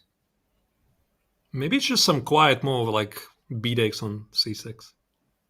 And black keeps all the threats. Mhm. No. I was gonna No, the brother. bars. Okay, we have to do this. But this is not a very realistic line, is it? Like, it was pretty ridiculous to start with. Like, yeah, ridiculous line. Okay, apparently bishop takes c6. I cheated. Bishop Is the takes c6. win, yeah? Only winning move. Yeah. Only winning move. Oh, how dare you, David? Okay. More than enough. Okay, off again. And let's go back to the game because I think it is relevant. Like rook takes e5. Like if he rules it out because of d takes e5 and realizes, okay, as white you have to suddenly mate black, otherwise this is a huge improvement, then probably he'll just take it off his mind forever. So he will be reluctant to trade. But that means it might be the last moment. If he wants to keep one set of rooks on the board, it's maybe the last moment to play like rook back to c1. Queen e8, rook back to e1. Bishop g1. Oh, there's bishop g1. Of course. They are following you. I called it. I love it. Bishop's in the back rank. That's the key. It doesn't really make it a good move, though, but... What do you say? Was it queen e8? Or was it rook e2? Rook e2, I think it was. Yeah, I was saying that, but maybe... But why not queen e8? I mean, the bishop on h2 stands awful, I think. I mean, it's good to force black to exchange, but it will have to go back, and we are like far away from c3. Mm-hmm. I wonder whether f4 now is maybe a good idea. Don't know. But what do you mean? f4? No, but f4 takes. Just takes. Queen f4, bishop c2. Wow. f4, bishop c2. Wow. Wow. Losing. Rook e5, and you're losing material, I think. Because f3, queen g4 check. Yeah. Yeah, queen g4 check. That's a nice idea. So after all, I should have my king on b8, David. We knew it. Always play king b8 if you've castled queenside. That's my rule. Yeah. Always play king b1 or king b2 if you castle queenside. But okay. But we is down to the last 9 minutes. And this is move 26. So I think that Esipenko is making a very good job. Okay, his moves are weird, like rook c1, rook e1, bishop g1, rook e2. So he's trying to make Wei guess, and it really reminds me sometimes when I would play some online games against Hikaru. Yeah, so you think about some logical moves, but he always comes up with like the 5th move or something, which literally makes no sense. And again, you have to think about that. You make the next move, you predict he's going to do something else, and he makes like something else, like again what you did not expect, which probably is a one thing for online chess, but this might be also a perfectly playable strategy for over-the-board chess when your opponent is going for a time scramble. The only question, though, David, is this intentional or just happening? I think it's semi-intentional, at least. Like, he'll be aware of the clock, Esipenko. Like, he's played relatively quickly, I think, in quite a lot of games. He was trying to hustle a little bit. I think Vincent Keimer in one of their classical games, he was trying to put the pressure on Sam Shankland on the clock, keeping the tension quite a long time. I think it's just generally how he plays chess. I don't think it's necessarily tailored to Wei Yi, but Wei Yi is known as a bit of a time trouble addict. Despite being quick at calculation, he does run low on time quite a bit. So, I think it's the consistency that's surprising us. Like, why play rook c1 if you're going to play rook e2, rook c e1 next move? It's the consistency that's maybe throwing Wei Yi off, as you say. And always a nice bonus if your opponent's burning time.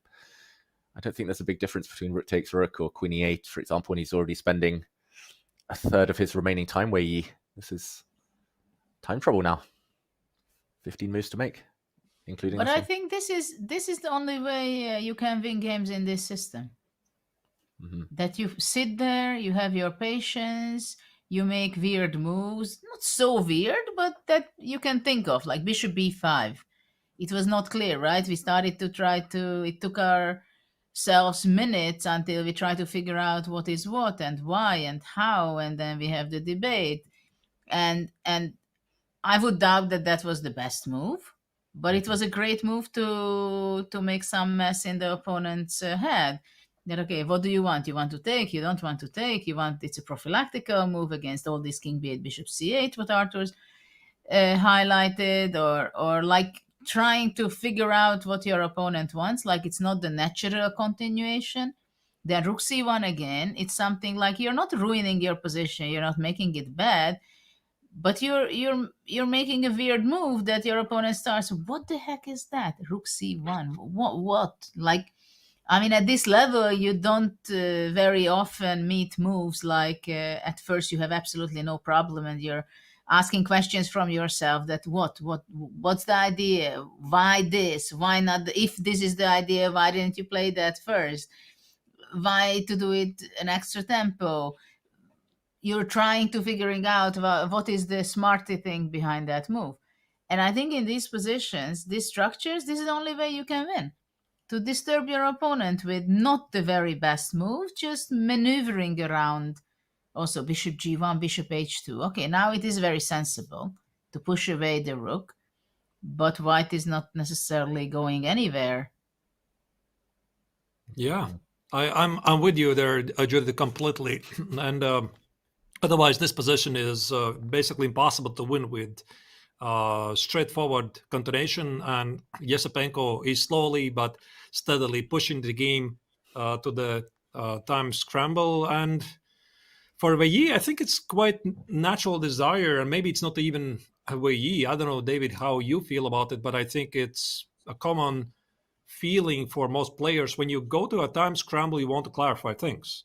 And I think for Wei Yi, this is something that he would love to do, because you don't want to get to a position where you have 3 minutes or 2 minutes on the clock. You have to make 12 moves in a complex position. You want to trade off the pieces. So it takes a lot of willpower not to fall for that and not to play this rookie two and rookie two, which, to be honest, I did not see what is wrong with that. By the way, Queen E8 is played, but I would not be surprised that Wei Yi will want to clarify things. Exactly. And like yesterday, he got maybe a bit fortunate. He made his own luck, Wei Yi, but he found a way to clarify things, to force the issue, to force a draw when he only had a few minutes left. But if Esipenko yesterday had been able to keep more tension, maybe we would have seen a longer game. Quick moves from Esipenko. The rooks will come off now. And probably both sets of rooks. I can see why this is the old main line in the Petrov. I think modern off, and we thought, I think the conclusion at least was that this is a bit of a relief for white, for black, for Wei Yi here, just because he has less to worry about, probably no more direct attacks with b4, b5 anymore. And yeah, still going to be a long game though. But you know, if rook gets to exchange, now it's a question whether what black will be doing, and I think it's a serious question, because if rook e2, bishop e2, after that f4 can be a threat, a very powerful threat immediately. So maybe rook e2 is not the best for black. What I also try to figure out, Judith, is why the bishop on h2 is necessary for that. Because we could have got the same position. I mean, okay, we talked about it, that he's trying to be unpredictable. But why for this particular position the bishop belongs on h2? Why does it need to be there to be able to play f4? I would have thought that the bishop better belongs on g1 or f2, where you can play f4, bishop e3, apply some pressure against the pawn on g5. Or is this something very concrete? I don't know where the bishop stands the best. Rook e2 is taken. Maybe he just kept changing his mind. He was like, nope, the bishop should be on f2. Oh, wait, maybe h2, maybe later c3. Let's get the rooks off first and then decide. What do you think if I go queen e6 now? Being prophylactical, so after f4, I would like to go g4. Queen e6. Good call. So it literally provokes bishop c4, and then a 4 again could be a thing. But then again, the bishop on c4 no longer controls the g4 square. So the queen can retreat, you play 4 again, there's g4. Bishop c4. Now the question is, if black goes back to e7, then maybe queen d5 can be unpleasant. Ooh. The white queen coming in. So maybe black's queen should go to e8. I mean, just because I said queen e6 and they played queen e6, it doesn't mean it's a good move. Not the Or bad the move. best move. But so what? After bishop c4, where should I go? Back to e8, maybe? Maybe. Keep an eye on queen g6 option. So you agree, guys, that after f4, g4, yeah? Yeah, but I think the f4 maybe can be played at a bit better moment. I really like, who was it? I think it was you, Judith, yeah? Or was it David, who said that after bishop c4, there's the queen d5 idea. And this move is slightly unnerving me. Actually, after queen e8, anyway, queen d5. And if knight e7, queen d4, very unpleasant. f6 is hanging. Queen a7 option. On the analysis board. Yeah, there you go. Like, it looks a bit unpleasant. There's, again, no counterplay for black. The bishop f5 is under attack. Knight e7, as Judith, you mentioned. Queen d4. Hit opponent f6. There's queen a7 as well. And in the time scramble, it looks a bit shaky. Like, I don't know. I would be feeling a bit unpleasant here. And if you don't play knight e7, your bishop is under attack. I mean, what do you do? And the point of queen d5 is not even to force the queen trade. It's just to be annoying. Bishop, maybe not bishop a6. In some similar positions, let's say the queen was not on e8, bishop a6 is also a thing. You know, like here. Yeah, here, exactly. I really don't like queen e6 now, what was played in the last move. Change your mind, Judith. Well, because I was prepared against f4. I was not prepared against bishop c4. I'm sorry. Maybe black just leaves it. Black just says, okay, I'll move. Yeah. And I shouldn't keep in mind this. I don't know. Maybe bishop d7. Yeah, maybe bishop d7. But the question is, so after f4, what am I going to do? Yeah. For g4 still? Maybe. Yeah, but there's ideas already. Like after g4, you can take it and maybe... I was thinking some f5, disconnect the bishop. There's... I mean, again, we are talking about a position where obviously it's for two results, yeah? Yep. The whole game Which is quite feels nice. like it's... Quite nice for Esipenko. I could see him playing this, but I could also see him doing an Esipenko thing and just waiting like bishop g1 and just say like, oh, you got to think about bishop c4 next move instead. Because Wei's definitely calculating this. I like what you say. Esipenko thing. Esipenko thing, yeah. Bishop f1.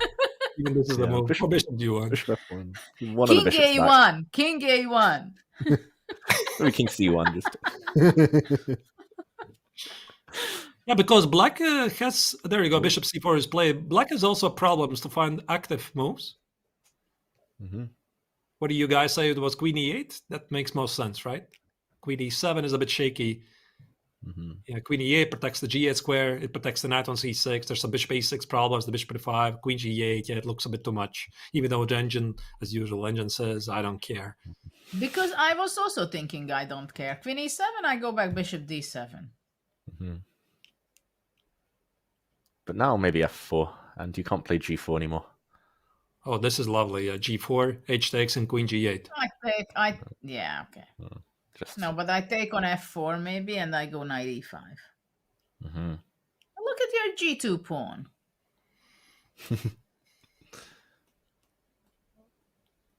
No, but this is sorry.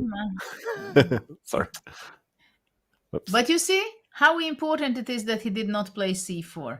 And you know, guys, I have a feeling that he was not even thinking about play c4 in this whole game. Yeah, logical. Unless you want to go bishop c3 at some point. You don't go c4. But it was a great idea. I loved it, the bishop on c3. Too bad Andre did not appreciate it. We should keep this idea in secret. Maybe in 20 moves time he'll put his bishop back on f1, like bishop g1, bishop f2, bishop e1, c4, bishop c3. All right. Queen e8 played. 5 minutes for Wei. 10 minutes versus 5. 10 moves to make. Queen d5. Looks obvious. What else? Too obvious. too obvious. Bishop G1. To play Esipenko, Queen D5 doesn't fit. Yeah. But it looks odd to play Bishop C4 without Queen D5, maybe? Because Bishop G1, you have to go back after knight E5, and... Maybe he will. No, but this F4 is something which I also would be looking at. Yeah. So you play F4, black plays G4, you take it, and I'm at least limiting the knight on C6. You have some weaknesses. Queen F2. Even though... Yeah, Queen F2. You play H3, there's going to be Queen G3 issues. Maybe there's no issues, but... Queen H4 also not bad. H4, maybe. Or Queen H4. Oh, that's even better. Yeah. And if you don't play H3, then you have to protect the pawn. You have to play like Queen H5-ish something. Okay, but now the bishop on H2 is a bit silly, yeah? So I think this idea can be improved a bit. Yeah. That bishop will come back to G1. What? Not yet. Not yet. Esipenko thinks, by the way. He's helping the opponent get closer to move 40. Just repeat the position. He felt sorry for Wei and his clock situation. What was this? They just repeated. Bishop C4, Bishop E2, Queen E8, Queen E6. Now he'll play Bishop G1, surely. No, he goes There's Bishop no way. C4. There's no way he's going to repeat the position. No. By the way, our producer mentions that Engine gives the line after Bishop C4, Queen E8. Maybe we can put it on the board. Queen E8 after Queen D5, apparently Knight E5 is the move. And black literally does not care. Yeah, we should have seen that. We should have seen that. And then white starts again, Bishop F1, and go around in circles. But okay, I think he'll play Bishop G1. Like, that's clearly the worst piece right now. No real reason for it to be on H2. Well, Bishop E2 was a big surprise for me. Russian School of Chess, always repeat once if you can, and then play on. Yeah, but it was not so obvious that black... Well, did such a time... of course, he was most likely going back to E6, but... No, now I'm back to liking Queen E6. You're so fickle. That changed very quickly. Yeah, I mean, Bishop C4 I didn't like, but after white goes Bishop E2 back, I'm back in business. Yeah, first we love the move, then we hate the move. After a longer thought, we love the move again. That's going to go. Esipenko made it me to like the move better. What's black's next move, though, after Bishop G1, for example? Is it Queen E5? Not a bad idea at all. Queen E5 with some Queen G3 ideas, yeah? So, be annoying. Yeah. Bishop E3 and F4. I know it's easy to say, but I feel like Esipenko is burning a bit too much time here. Like he's using a bit, losing a bit the momentum because he had like pretty significant time advantage. And he still has it, but the opponent is a bit in a time scramble. You want to use on it. You don't want to repeat the position. You know what's his next move?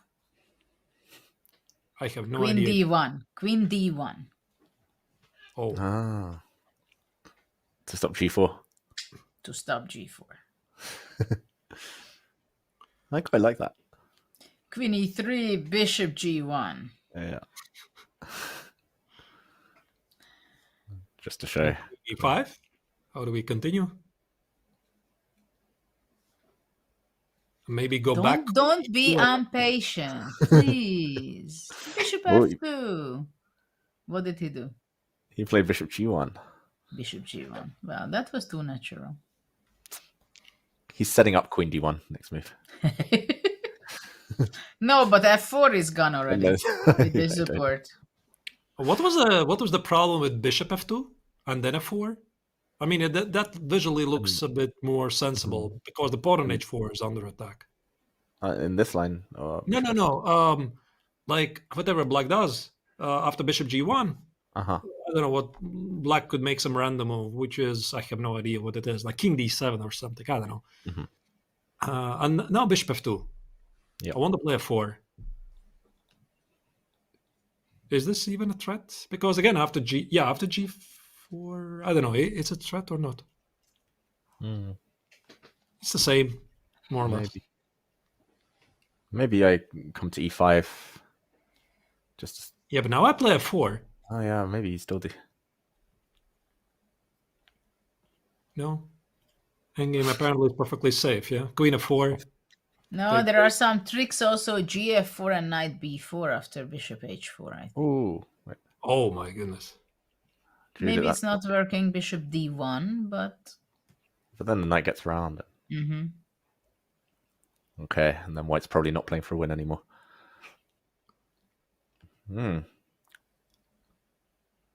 Yeah, again, it probably takes loads of preparation. It's that formation with the queen on f2 somehow and the bishop on d2 maybe that supports f4 the best. But wow. King d7 is there. Artis, great call. Great waiting move. That makes sense. You protect everything, and the king is one step closer to protect the only weakness, semi-weakness you have, which is the pawn on f6. So, yeah, why not? He needs those rooks. He needs one set of rooks at least. Yeah, maybe it's too Maybe Esipenko is having a bit conflicted feelings. Like, from one hand, this is what we discussed about the match strategy. You're playing the second game of the match with the white color. You play with the draw in the pocket, and you're like not really minding with the draw. If this was a must-win situation for Esipenko, I think he would have been acting a bit more decisively.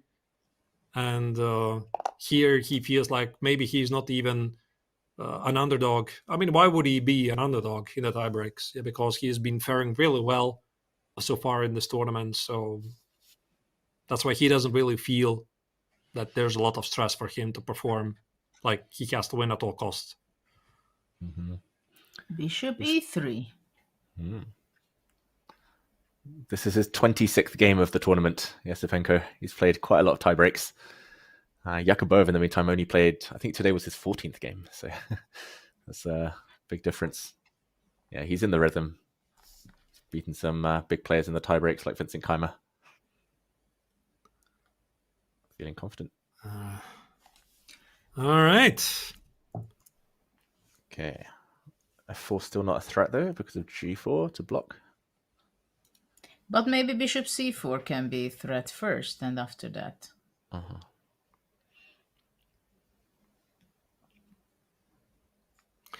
Yeah, I feel like we're going in circles all the time.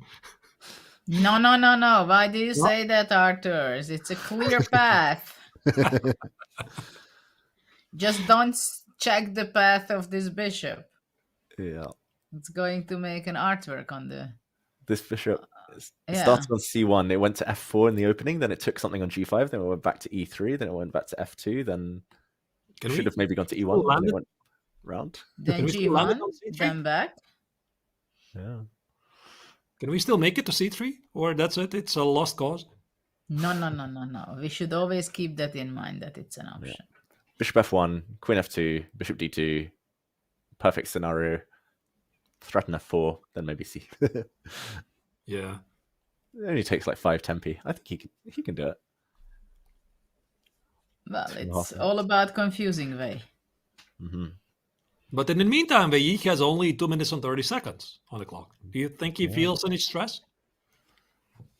I think I would. I mean, I'm always stressed in general, but especially in the World Cup semi-final. Oh, he's reaching for his knight e5. He's asking for f4. Wait. What? But f4 clearly it feels like it's an accomplishment, no? Surely, yeah. Maybe he's just going to take it and put his bishop on e4 and... Wow. Yeah, but surely you can play this already. This is a change. Like f4. And what does black do? Black cannot play g4, obviously. The knight is under attack. There's no knight. Maybe knight. No, knight f7. Probably he wants to take it. Yeah? Take it? Knight g6? Or just leave it and bishop e4. Yeah, maybe bishop e4 first. Bishop e4, yeah. Just while the knight covers g4, so stop any. And what if I play bishop f1? I protect the pawn. I want to get to the pawn on h4. Queen f5. Queen f5. Queen f5, sorry. There's some concrete ideas. Ooh. That's very strong. And that's very Wei Yi as well. We were talking about the Esipenko way. But he's seen forced. Then I set up some tricks and I'll force it some more. I wish I could play because suddenly all the pieces of black are very active. Yeah. Okay, bishop f1. Is there anything better? Bishop d1? No, but then queen d5. Uh-oh. Uh-oh. Oh, but that's still fine, maybe. Maybe, but maybe not. Because on g3, knight g6. So like this type of thing. Mm-hmm. Yeah. Whoops. Wait. Knight. Oh, wow. Knight g6. I thought actually white is the one who is pushing. Yeah, me too. Outside pass pawn. But that's always tricks. That's clever, Judith. And then the bishop's coming around for this pawn. And yeah, wow. White. It's crazy that white's losing here. That's wild. But, okay. Very unexpected. No f4. Go on, bishop f1, queen f2.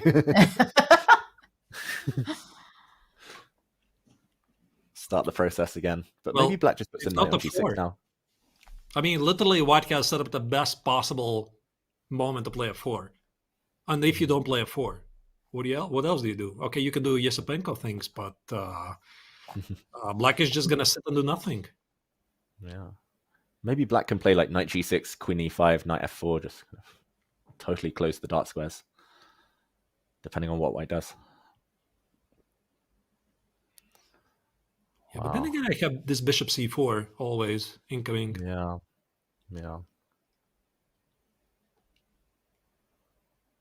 Okay, I think start with bishop f1 then, just more waiting. Finally, some active moves. Bishop f1. It's been in the air for so long. The powerful attacker. Put back to f1 and then we restart everything. This bishop's had quite the journey. Because it's in the way, yeah? That's your problem with your bishop. Yeah, restart for the 5th time already. Yeah. Okay. Yeah, he's gotta do what you gotta do. Yeah, it started on f1, it went to e2 in the opening, then it went to b5, then it went back to f1, then it's been to e2, then it went to c4 and it back to e2. Well, there is not much space on that diagonal. It seems like it's a bit confused piece, yeah? Where do I belong? Just as well as the black square bishop. We were so proud of this pair of bishops, and then it seems like they don't find their place on the chessboard. Yeah, at the end of the day, we always come back to the same thoughts. Are two bishops overrated? I love them. Yeah, I love them. Like, I always would choose the two bishops, but it's always like this. I mean, we have been in this situation so many times. Yeah, we keep pressing, and the opponent defends, and that's always the same thought. Like, am I overestimating the strength of the bishop pair? Mm-hmm. But then again, it's quite a good strategy against lower-rated players. Maybe you just take the bishop pair, just sit and wait for them to allow the bishops to become powerful, or wait for the position to explode. And he's made 14 moves with his bishops out of 33. Esipenko. Wow. I don't know why that's relevant, but just bishop power. Should be 15, maybe. What do we think he's going to do? F4 or no F4? I start to think that f4 is also giving some risky directions for white. Yeah, but then the only alternative is sitting and doing nothing, really. Like, if f4 indeed is risky, I somehow feel the momentum is gone for Esipenko. Like, he had something going. And he had this chance. Like, in the middle game, we were looking at this, it felt like there's something there. But I suppose that's how you very often you feel against the Petrov. Yeah, you play against the Petrov. In the very beginning, you feel almighty. You feel you have some pressure. And it always ends the same. It always ends with a draw or something. Okay, maybe it's a draw for. Knight c6. Mm-hmm. Forcing White's move. d2. I mean, considering that for Vayi it makes a perfect sense to repeat the position, for Esipenko does not. It could be. Yeah. They're repeating. Oh no. Oh no. As you say, like with the clock, with move 40 coming, there's no reason to give your opponent two easy moves. Will we see a peace treaty signed? Queen goes back to d4. That means knight c6 will be the third time after queen to d2. We see this position. That might be it. Draw. Eye contact. Draw offer. Shake hands. Wow. And there we go. A draw in the other semi-final.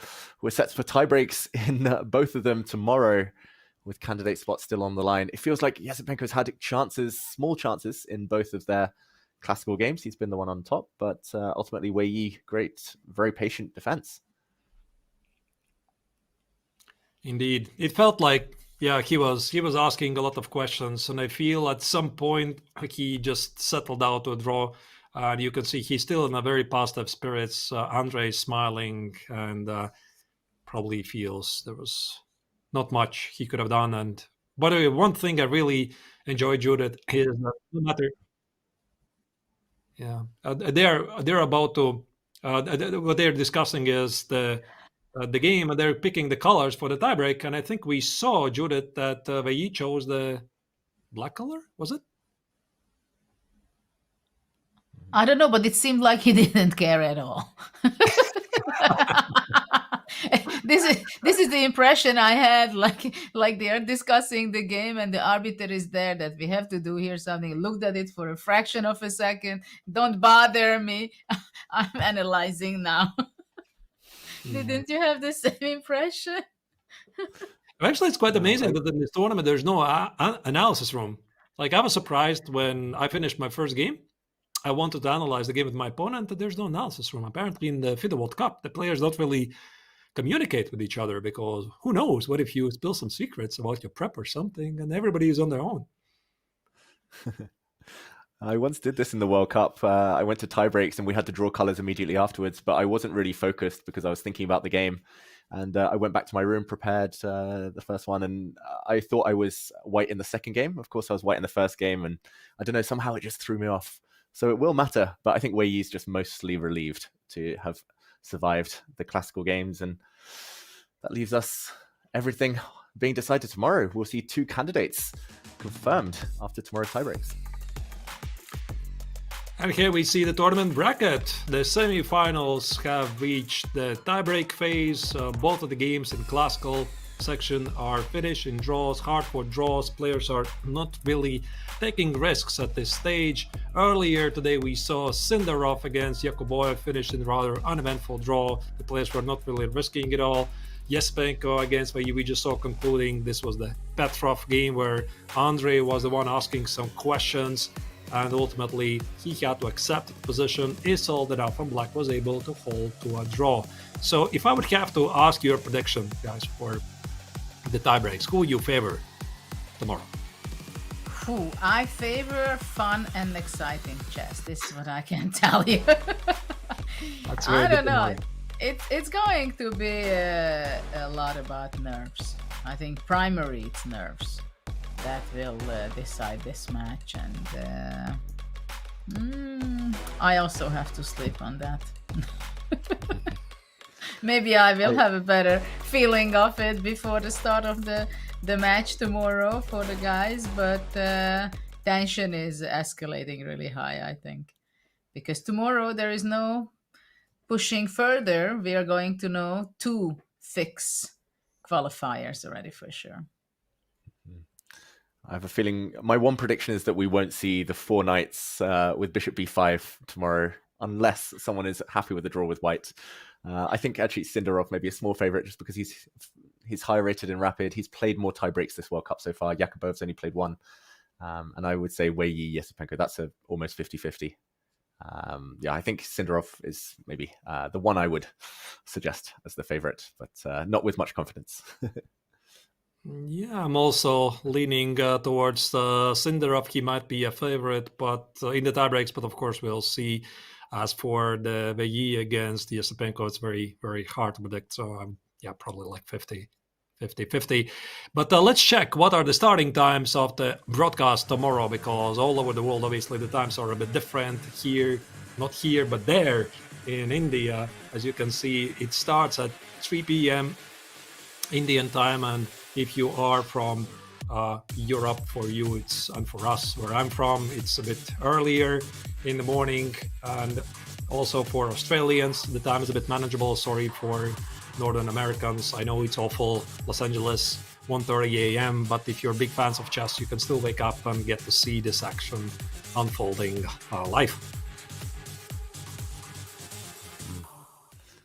I'm looking forward to it. I must admit, like tie breaks, like there's been a lot of great classical games this whole World Cup, but the tie breaks have always delivered. I don't know if we'll go to Armageddon. We've seen a few of those as well, but either way, it's going to be fast. It's going to be fun, and I think today was probably a bit calmer than we all expected, but can't complain. There was a lot beneath the surface in the games. Well, I think none of us are very surprised that both of the matches became 1-1, and also not a huge surprise that it was 4 draws. At the same time, there were a lot of excitement, and for me, it was great fun to unfold it together with you guys, because I've learned a lot from this opening. Now maybe I would be more ready to compete myself against the Petrov in this line. I love it, actually. I would have my secret plan of bishop c3. Judith, you inspired me to play knight c3. I gotta say, I will definitely play more knight c3 in this bishop before. You gotta give it a try. What about you, David? Yeah, I think we've all learned how to refute the Petrov, or at least to take zero risk and try to massage an advantage. But so Petrov still holds, apparently at the highest level, which is not really a big surprise, but the action is coming back tomorrow with the tiebreaks. And with this, we are officially concluding our coverage for the 2025 FIDE World Cup Semifinals Day 2. Both games finishing with draws. And the viewers, hope you enjoy the coverage, and we'll be back tomorrow, the usual time. But for the moment, we are saying goodbyes to you. Have a great day and come back tomorrow. See you.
December, the world turns to Doha, Qatar for chess at its fastest and fiercest. The 2025 FIDE World Rapid and Blitz Championships bring the globe's elite to battle under lightning time controls. December 26th to December 30th, Rapid and Blitz formats designed to reward precision, courage, and creativity. In the heart of the Middle East, Doha offers more than a board, a world-class venue, a cultural backdrop, and a stage worthy of legends. With a €1 million prize fund on the line and the title of world champion at stake. The 2025 FIDE World Rapid and Blitz Championships, the ultimate test of fast chess.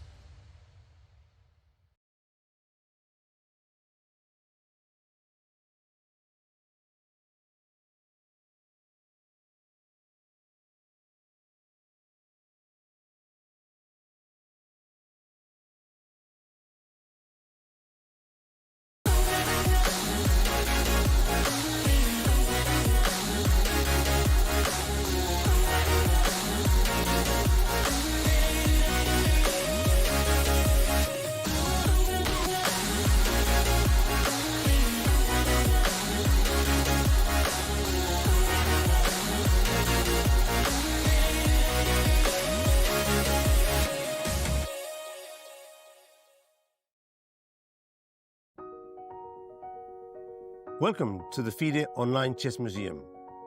The International Chess Federation proudly presents the FIDE Chess Museum, an online space celebrating the rich history and evolution of chess. Explore exhibits that trace the game's fascinating journey. Discover the origins of chess, beginning in the distant past, and follow FIDE's centenary journey. Rare chess sets, unique books and memorabilia, autographs of chess legends, trophies of historical tournaments, and stories of the chess champions. Explore the game's legacy and future. Chess is more than a game. It's a global culture of strategy and unity. Join us to experience this unique online journey where history, culture, and passion for chess converge. And also on your phone.